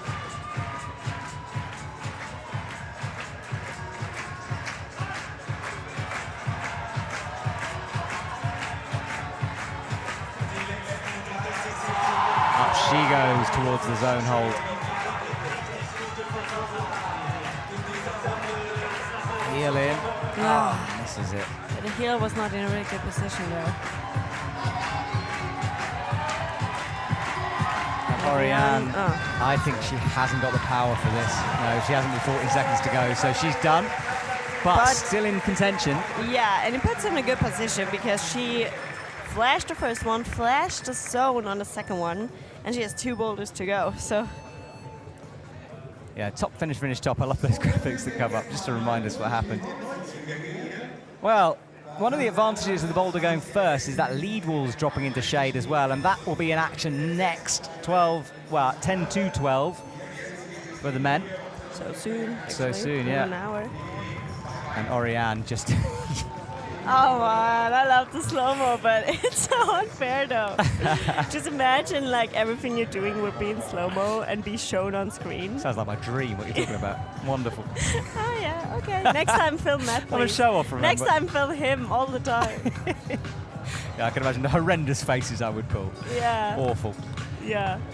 Especially in slow-mo and you're like watching it and you're just, oh no, I wanted to stop, it takes forever. Yeah. I thought I only did that face for like a second, but it Well, she looks- did. Yeah, she did, but then in slow-mo it just, oh my god. Right, come on, Yanya. Let's see if she is feeling tired Okay, here. that looked like the warm-up jump you're doing in your But it's such a local gym. Yanya move, isn't it? Yeah. That big flick. But also so perfectly, like she didn't miss anything. Like everything was on point. Had to reset there, though. Now this is pure power. Bumps the left, drops in. Now she has to continue the power moves. Ooh, almost missing that one.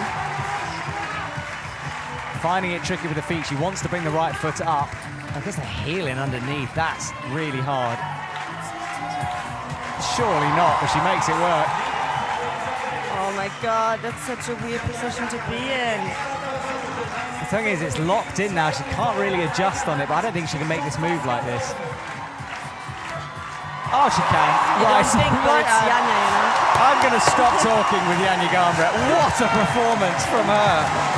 I was just about, when you said, I don't think she could do the move like this, I was like, if Matt, it would be be quiet. anyone else than Yanya, probably not, but it's Yanya. It so looks it's so awkward. like, it is so awkward. Ah, and And she full like tried stretch. to get the heel out a little bit more so she has like more reach and could like be in a better position. You see, like her, like kind of. She wasn't high enough, and then Yeah. full stretch and commitment from her. Oh wow! But also, I feel like, for example, like going across to the left with the undercling, she looked a bit tired, like matching in the undercling. Like for Oriane, for example, she looked completely fresh, but then couldn't do the power move up.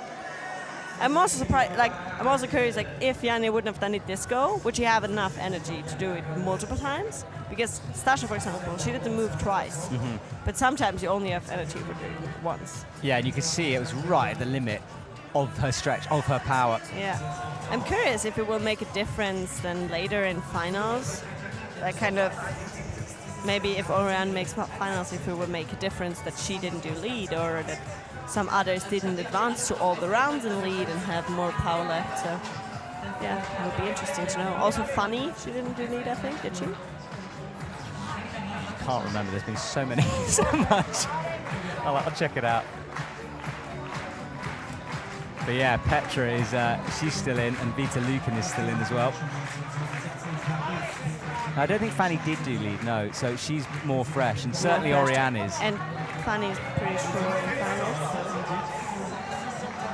Yeah, you're right. And also, I mean, psychologically, it's got to be quite difficult that to deal with, because if you are fresh and Yanya is still, you know, having won a gold medal and still winning, it's tricky, that. Yeah. Nicely done by Petra. Left hand up, locks it off. Right hand through, gets it. Nicely done by Petra, finishing her round with the top. Good work. 10th position, not enough for the final, but great to see her on this stage.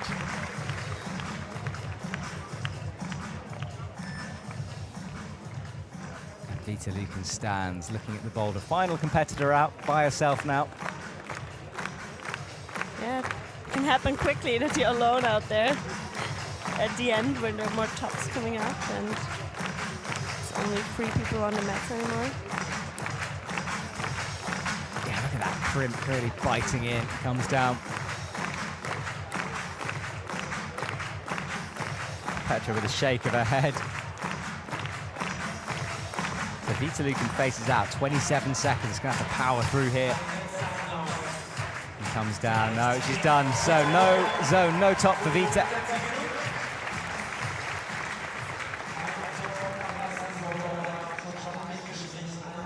Things start to calm down a little bit here as we near the closing stages of this semi-final. Boulder 1 out of action now.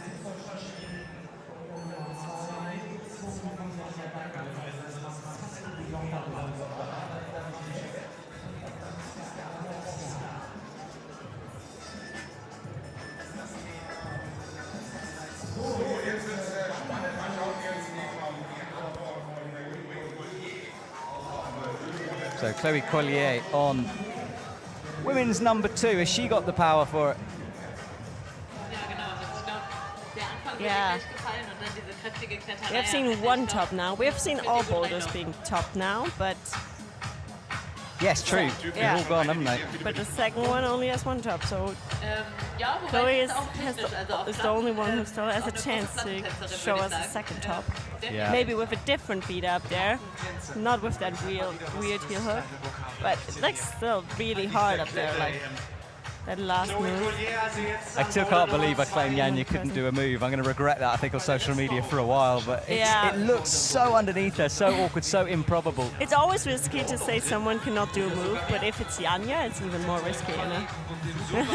Yeah, exactly. So, yeah, be careful with that.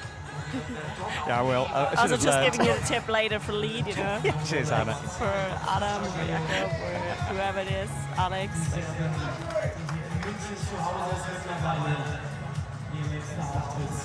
Right, so Chloe is in the corner. She will now turn and look outwards. And Oriane Berton, she is on women's 3. And Stasha below the finals position at the moment. Only 2 tops for her. Sorry, 2 zones for her. Yeah, not ready per round right now.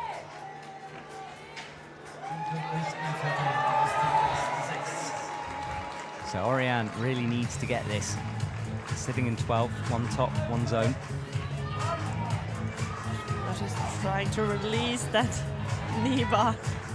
And maybe getting the next one in. Oh no, she's deciding not to. Yeah, because if she puts her left knee towards the black volume, this move is a lot easier.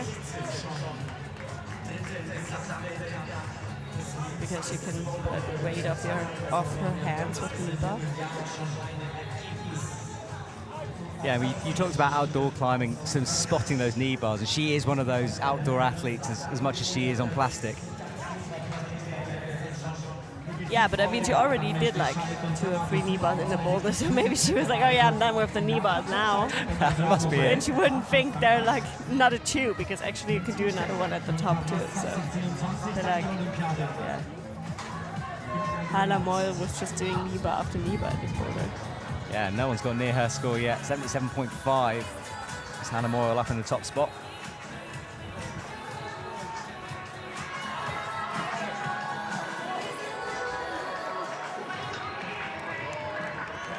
That was Chloe's jump.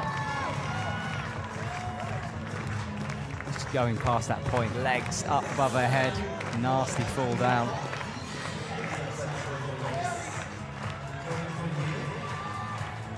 So Oriane Batson is up again. 2 minutes on the clock, lots of time. That tape in quite a good position for the knee bar. Try to wrap that knee around her head.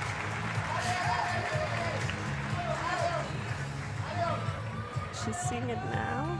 I don't think so. But I almost made it work without it. Yeah, came closer that time. Yeah. Like there are also people who did it without the knee, but it just looks harder.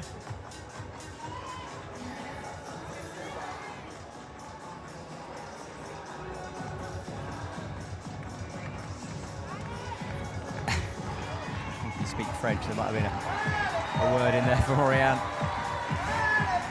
So Stasha starts the slab, and she's usually really good at working out these techie moves. Ooh, Chloe Collier is using the... She's gonna hack the foothold, right? Yeah, she's using the foothold. Actually, that doesn't look bad. It didn't look so bad, but it's mostly plastic that she was holding on to with her right hand there. The foothold is mostly plastic, so it looked really good when she had it in her hands, but when her hand is gone again and you see the hold she was actually holding on to, you're like, oh my god, how could she hold on to this one? Because, yeah, it's nothing. Yeah, there's not a lot there, is there? Oriane not stopping, 20 seconds to go. She would love to get a zone here.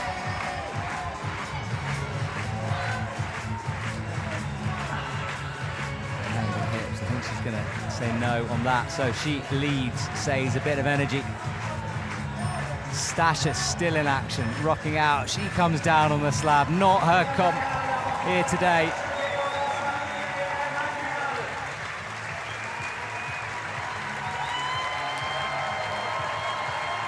Stasha will enjoy the Munich crowd.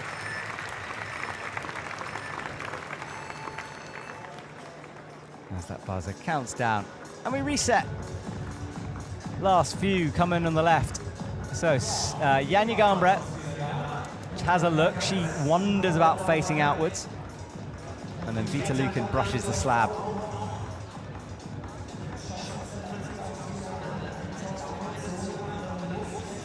Yanya taking her time on this. That comp experience, the flashes are important, really built into her. And she does face the audience. Oh no, then flips again. So facing in, she reaches up with the right hand and will press upwards into the starting position. Straight away down for Yanya. Vita Lucan begins well. Up into the yellow sloper with the right hand, out with the right foot. And now she needs to be slow and careful as she comes across the slab.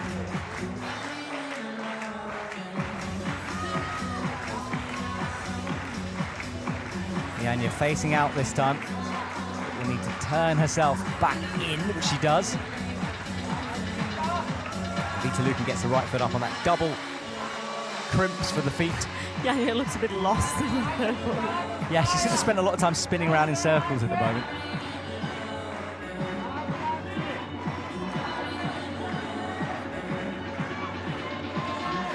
works out and makes the spin.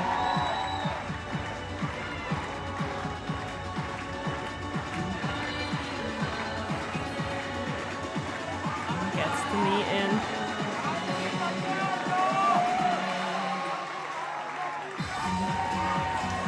So comes up, she'll be looking for the zone next. Shakes out, resting nicely.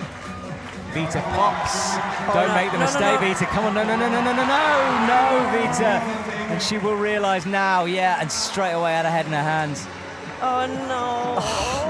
The second one after funny to bear. But both of them would have flashed it, right? Yeah. Or was it a flash? Yeah, or maybe it was, second yeah. attempt?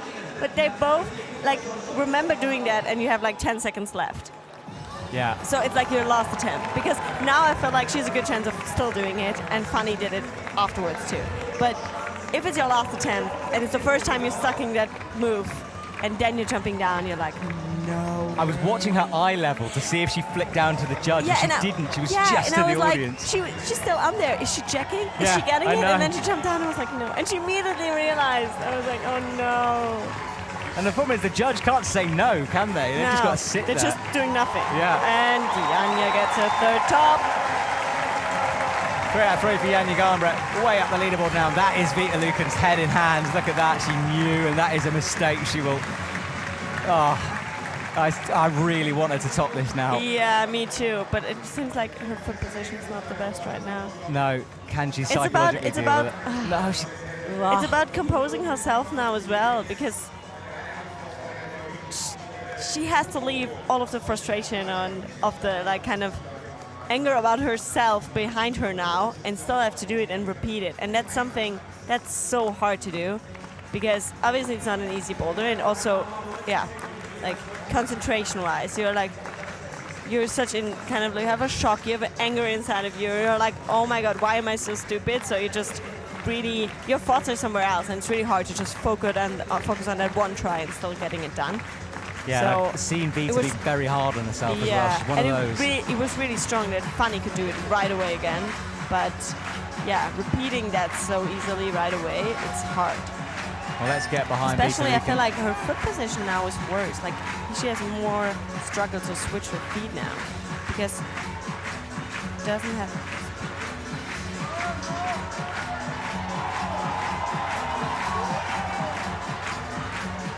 So there's big drama here, because even though she might get it here, let's watch to make sure she does. Well, she creeps her fingers in, she does get it. The problem is due to attempt, she's still not going to be within the top 6. So that mistake has cost her that finals position. Oh no. So Vita, I can see her walking off looking upset. I mean, that is, it's a mistake compounded by the score, and she's looked over and seen the scoreboard. And we follow her back. I mean, I think that. So drama on drama here. So Vita Lucan, unlucky from her. She sits down and she just shakes her head a bit. She knows. Because she has 2 in 8 attempts now, and it would have been 2 in 5 otherwise. So Vita's mistake costs her a finals place. But, I mean, if Oriane Berton does it quickly, and Chloe Collier can still do more tops and does it quickly, then maybe it wouldn't have been enough anyway. Yeah. But yeah. But still, Vita Lucan. So that was her successful that's so attempt. frustrating. Oh, well, I'm now absolutely terrified as Oriane Berton pulls on in the background. So Vita Lucan, great performance from her, but an unlucky mistake might have cost her. So Oriane, though, is on. Oh, it's not over till it's over, this boulder comp, I tell you. That's what we said before, yeah, it's not over till it's over. So we've got Chloe Collier, our final athlete, and Oriane Berton on the slab. So a couple of boulders left of this semi-final. And Oriane is creeping her way up. Chloe Collier comes down on this tricky-to-read beginning. Oriane gets stood up. Watch her feet, because this is the foot swap move. Gets it beautifully, has to be said there. And now, come on, Oriane, please spot the top. So she's got 2 hands. It's not over in terms of moves yet anyway. but she for sure realized that she has to go to the yellow crimp. She had both of her hands already to the black one, so she knows that it's not the top. So Oriane should be okay. She matches in left hand. And she does it. Is it? Awesome from her. That puts her in a final position. Yeah, so Jessie Pilz is pushed down. Oriane Berton is in. And Chloe Collier has a knee bar and a brilliant rest. And Oriane knows she made it. Look at that. 2 flashes. Yeah, because it's only Chloe Collier who can push her down, and then she's in 6th position and still in. 2 flashes. That was really impressive. Oriane Berton runs off stage. Her rest has done her good. She makes a finals position. And Chloe is still in the knee bar, by the way. Yes, Oriane. So good work from her. Her morning successful. Oh, nicely done by Chloe Collier. Shaking out there just before the zone. Wants to put that high heel up. Yes, really good. Looking really solid. So you can see Vita and Oriane talking backstage. Chloe Collier still on women's 3. Still in as she into the zone, and now big move out left. Delicate with her feet. Been on there a long time fighting through this. She's going for the drop knee, or is she going for the knee bar? She's going for the drop knee. Just the slot beckons. Come on. One hand. And Two she hands. gets it done. Nicely done by Chloe Collier. Really That enjoying gets it. her to 7th place. Yeah, she just needs a zone now.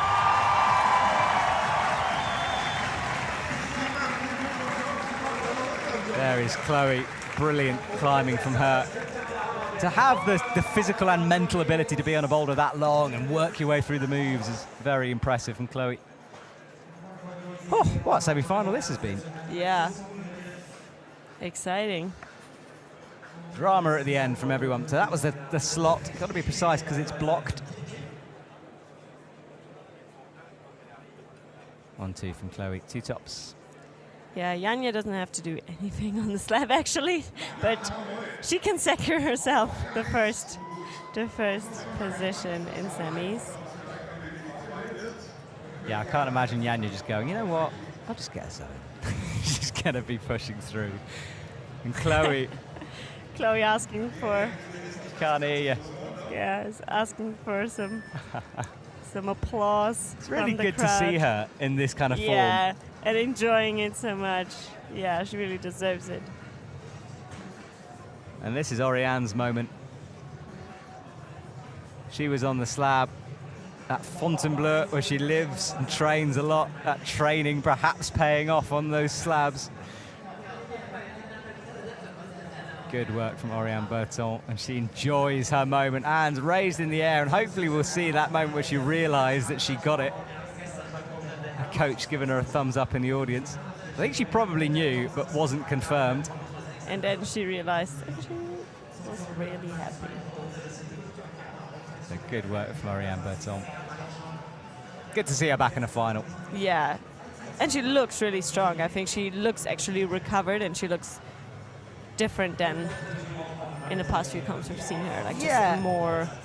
I think she generally more composed. looked tired, but not just physically, so just tired by the circuit and needed maybe to mentally step back. tired. Yeah. Maybe it's just really like a reset, you know? Yeah, exactly. Yeah. And I know she's been climbing outdoors a lot, which is what she loves, and it just allowed her to sort of, go back to basics. So good work from her. Well, last couple of athletes, Yanya and then Chloe. Yanya steps through, has a look at the slab. She's got 3 out of 3 at the moment. Can she make it 4 out of 4? Just for a flex.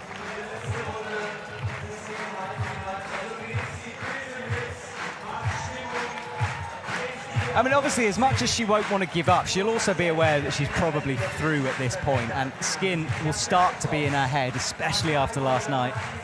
Yeah. Maybe she can get it done quickly, and it's no problem. Through with the right hand nicely, looking calm at the moment.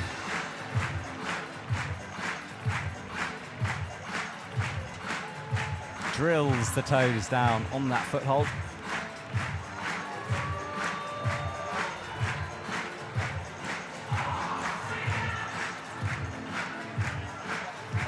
Getting zone already in first position now.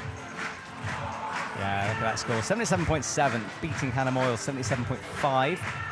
But the German crowd will be really happy to have someone to cheer on in the final later in bouldering. Yeah, Team Germany doing great. That's what she's standing on. You can see how much pressure she puts through. Up she goes into the match. Don't make the mistake. Of course she doesn't. Easy flash by Yanya. 4 out of 4 for Yanya Garnbret. And remember, she won a gold medal last night. She's already climbed more of a lead route than anyone else. And now 4 out of 4 in the boulder. And the boulder European Championship title is one she doesn't have already. So that's one she really wants to get. Because she got her first European Championship title yesterday. And then she wants another one at the same event. Yeah, that was medal 53. Oh, yeah? Well, certainly 52 Yeah. IFSC medals, so I'm not sure if we count that, but whatever, I'm going to count it. 53. Yeah, okay. There's a few. Yeah, she's got a lot. Getting herself a chair in the shade. Getting some rest. Yeah, we have a bit of time now until Chloe Collier comes out, because that's the thing in finals. You can skip to the next athlete right away, but that only works because in final you have more rest anyway between the boulders, but in semifinals you have to guarantee the athletes that at least 5 minutes rest in between the boulders, so you cannot skip to Chloe Collier right away now. A real razor crimp that, isn't it? Look at the fingers biting into it and then locking over the top of the thumb. It's a closed crimp, that position. And the feet, that's all she's standing on. Pressing in, tried to find the crimp, locks it off, and then once she's got that in, she ain't letting go of that, brings the right through, even opened up the thumb to get it. Happy about that top. It's pretty good to see Yanya bouldering again, isn't it? Yeah. I've kind of missed it. I think everyone missed it, to be honest. Otherwise, we wouldn't have seen a top on boulder number 2. Yeah. Even though Stasha got really close. People, and I completely disagree with this point of view, say sometimes, oh, it's boring when someone just keeps winning. But for me, it's like watching someone who is the highest level put on a masterclass. And how anyone can't enjoy that is beyond me, because it's just watching someone nail their craft. And for me, it's emotional to watch, and it's just a learning opportunity as well. I mean, I get the kind of get the opinion that they say it's really interesting when there is a comp and you have no idea who's going to win. There are a bunch of people, 6, 7, 8 people who can win, and it's so interesting. It's always someone different. But I think it's still, if it's not that the other ones are miles away from her. No. And it's still kind of a battle, and it's still not guaranteed that she wins. I mean, obviously she's the favorite and she most of the time delivers, but it's still not a walk in the park for her all the time, especially not in bouldering, I feel like. And she's always putting on a good show, It's not boring to watch. No, absolutely, so that's the thing. If she would just not struggle on any of the boulders. Right, so there is Chloe Collier, and she's getting ready. Now, if she gets a zone, she will kick out Ayala from that top 6. So, interesting stuff. Yeah, she could move into 4th position, 5th position. So Chloe has got 16 seconds to go. Headphones on, in her zone. What a weekend. What a week she's having. I'm pretty sure she can get the zone. I don't think... There are not a lot of people who didn't get the zone on the slab, is it? So she makes the walk out towards the curtain. The excitement is going to be building in this moment. She straps that chalk bag onto her. Heart rate trying to keep it low as the crowd wait expectantly for this moment as Chloe Collier enters the stage to try to get into tonight's final. That's the zone she has to get to make this final. It's not a good hold, but... It should be possible for her quality and the form she's in. Yeah, for sure. I mean, I kind of expect her to do it, but you never know. You never know. I'm keeping very quiet after my Yanya moment earlier. Yeah, true. Right, Chloe Collier has got this all to do now. It's okay. You can always make predictions, I guess. I mean, We have to talk about something here. So Exactly. not saying anything about what we think is going to happen is also kind of, Yeah, I mean, look, just our opinion. It's just, in your opinion, you thought Yanya would do it. I mean, maybe You're never Yanya gonna let will this be go, are you? maybe Yanya will be a bit annoyed of you now, but Right, Chloe is heading towards the zone. Let's see if her slab climbing is on point.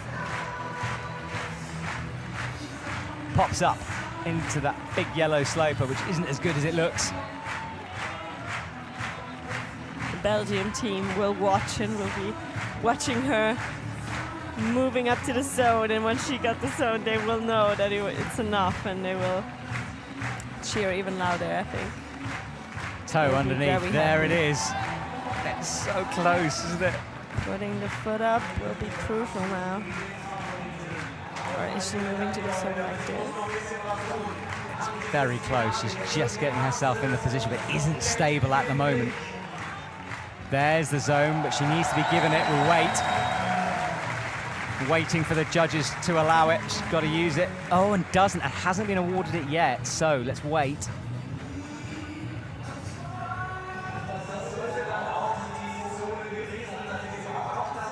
Still hasn't been given it. You've got to use it. I thought she moved her body though, didn't she?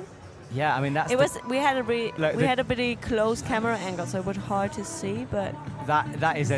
I mean, you can see the then the conversations coaches, that's they're like, going "Oh, on. she didn't get it. Okay." Yeah, come Oh, on. now we see better. Did she? I mean, she hasn't got a lot of movement going on. She has there is a slight movement towards the right and a hat. She has more attempts though. Like, Yeah, of course. not that she was very far off. But I feel like the others prefer to stay more on the left, putting the foot up first and then moving more to the right.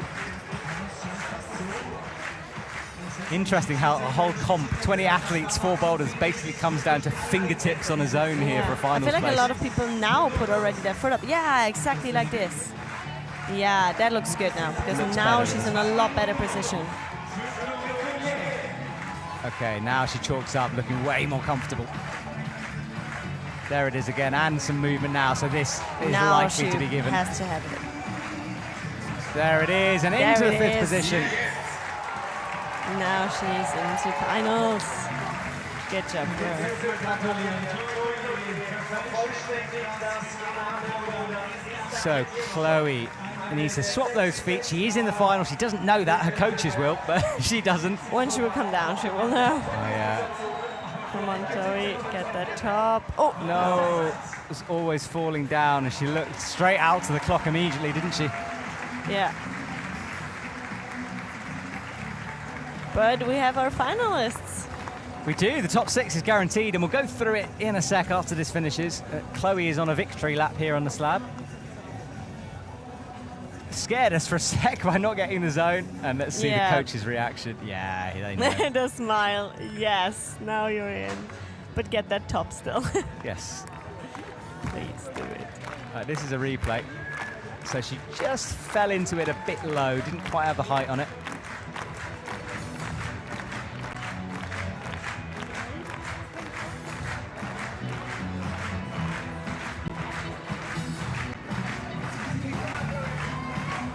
In that much better position with the right foot now.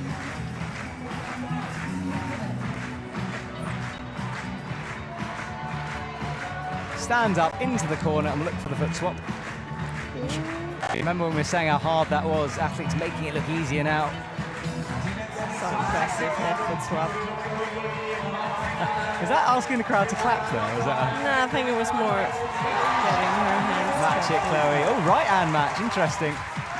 Nice. Good work. done. So that'll bump her up the leaderboard. Nice. That will put you into second position, actually. What a comp Chloe Collier is having. Oh, wow. And the crowd is loving that. Lots of support. She is on form. So that is it for our semi-final for the women. The men's lead final is next. Before we move on to that, we will get the confirmation of the results. High fives for Chloe Collier as she enters the athlete area towards the back of the stadium. Takes that long walk back into the shade, and this was her moment. Breathing on the hands. Fantastic work from Chloe Collier. The footwork on point, the slab work on point, and she finishes off things nicely with her competition. I want to thank Hannah Moyle, Hannah Schubert. Yeah, no, not climbing finals today, but thanks. Hannah Schubert for commentating both this morning and last night. Fantastic from her, and I hope you'll agree at home. Really wonderful to have her insight. So thank you, Hannah. Thank you for having me. Right, we'll be back about 10 to 12 for the men's lead semi-final. As we watch the last few shots, check out the leaderboard. We will return in about half an hour for more action from Munich, and we will see you very, very soon. Bye.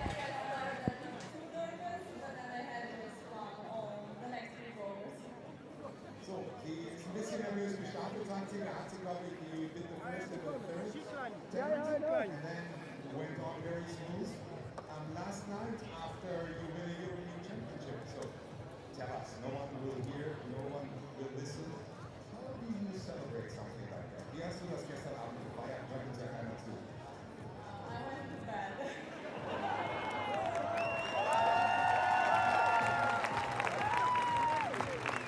Oh, it looked like it worked very well. But what does it mean when you say, I went to bed? At what time you go sleeping before you have to get up very early in the morning, you have to get in the bed. So by what time do you go to bed after winning the European Championship? 9 o'clock? Oh, 8. Later. Okay. Yeah. So what can we expect today from the final? We have a German climber with you, Boyer, just now jumped into second position. As far as I saw, it will be a tight race. Are you ready to clinch another title? I think we will have a lot of fun. I hope the boulder is really hard and yeah, just fun. Also, viel Spaß und habt die Boulder gerade von den Team. Thank you very much. We see you later at 4 o'clock. Thank you, Yanya Gamre.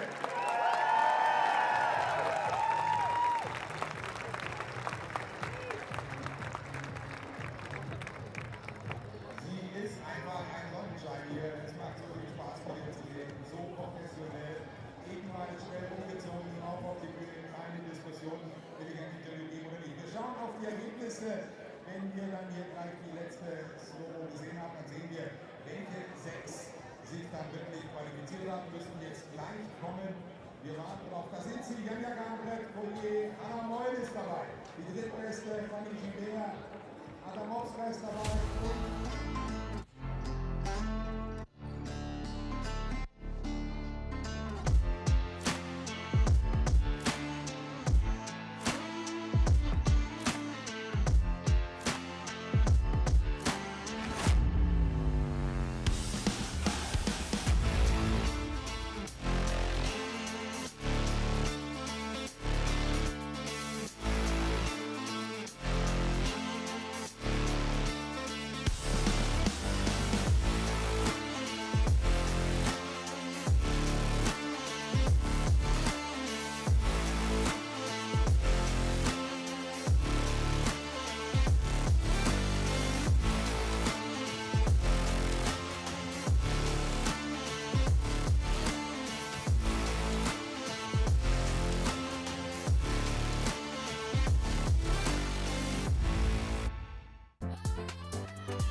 Sam ist da. Wem es also im Moment zu warm ist, der kommt mal hier vorne zu uns hierher. Wir haben mal ein bisschen Wasser für euch. Packt mal eure Handys weg. Wer ein bisschen nass gemacht werden will. Seid ihr einverstanden? Müssen nur auf die Kameras aufpassen. Das ist Feuerwehrmann Sascha. Vorsicht mit den TV-Kameras, Sascha. Ist da überhaupt Wasser drauf? Ach komm, wer da sitzen bleibt, selber schuld. Wer nicht will, geht weg. Ich zähle runter. 5, 4, 3, 2, 1 und da kommt was auf den Arsch. Jawohl. Versprochen, ihr seid schneller wieder trocken, als euch das lieb ist, Leute. Denkt ans Trinken. Wer Wasser will, Wasser am Arsch. Rüberkommen. Wir können nicht überall in der Schau, wir sind nur begrenzt. Wer will, kommt hier vor die Bühne. Wir müssen mit den TV-Kameras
ist so großartig für diesen Sport. Jawohl, erste Hand dran.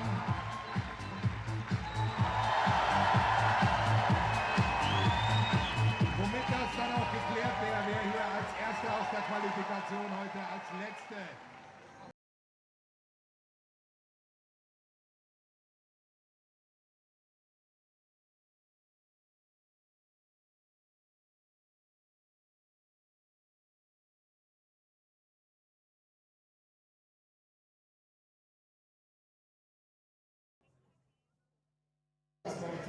Ja, auch mitgemacht, Lukas, oder? Du müsstest doch jetzt ein Bild zu sehen sein.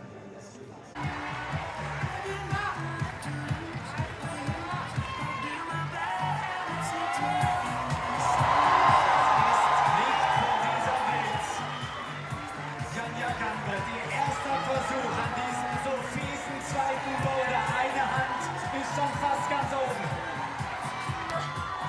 Jetzt ist sie oben.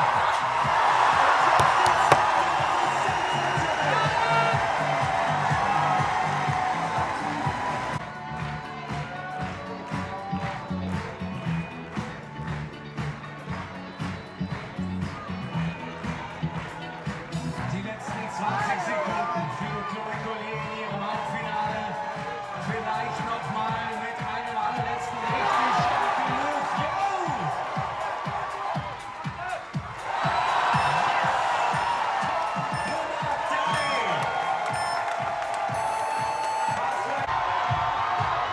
Und zwar wie keine bisher. Auf geht's aber wohl.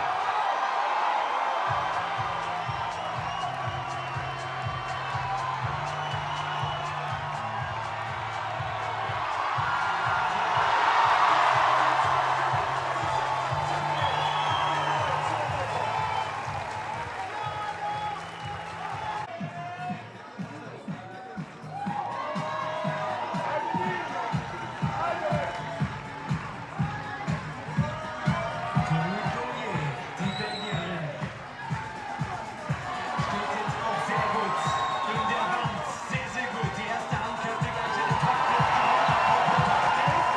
Zweiter Top. Super Finish in diesem Halbfinale.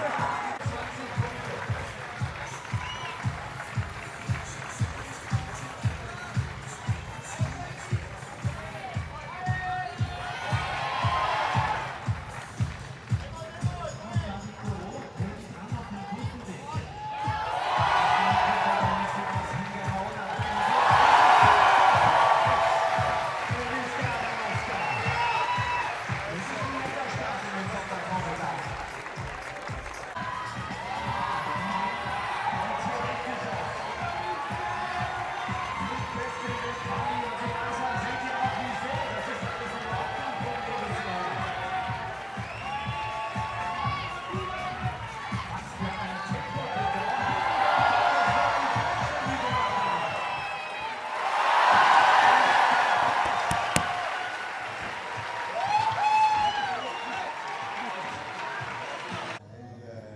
Back. So by what time did you go to bed after winning the European Championship? 9 o'clock?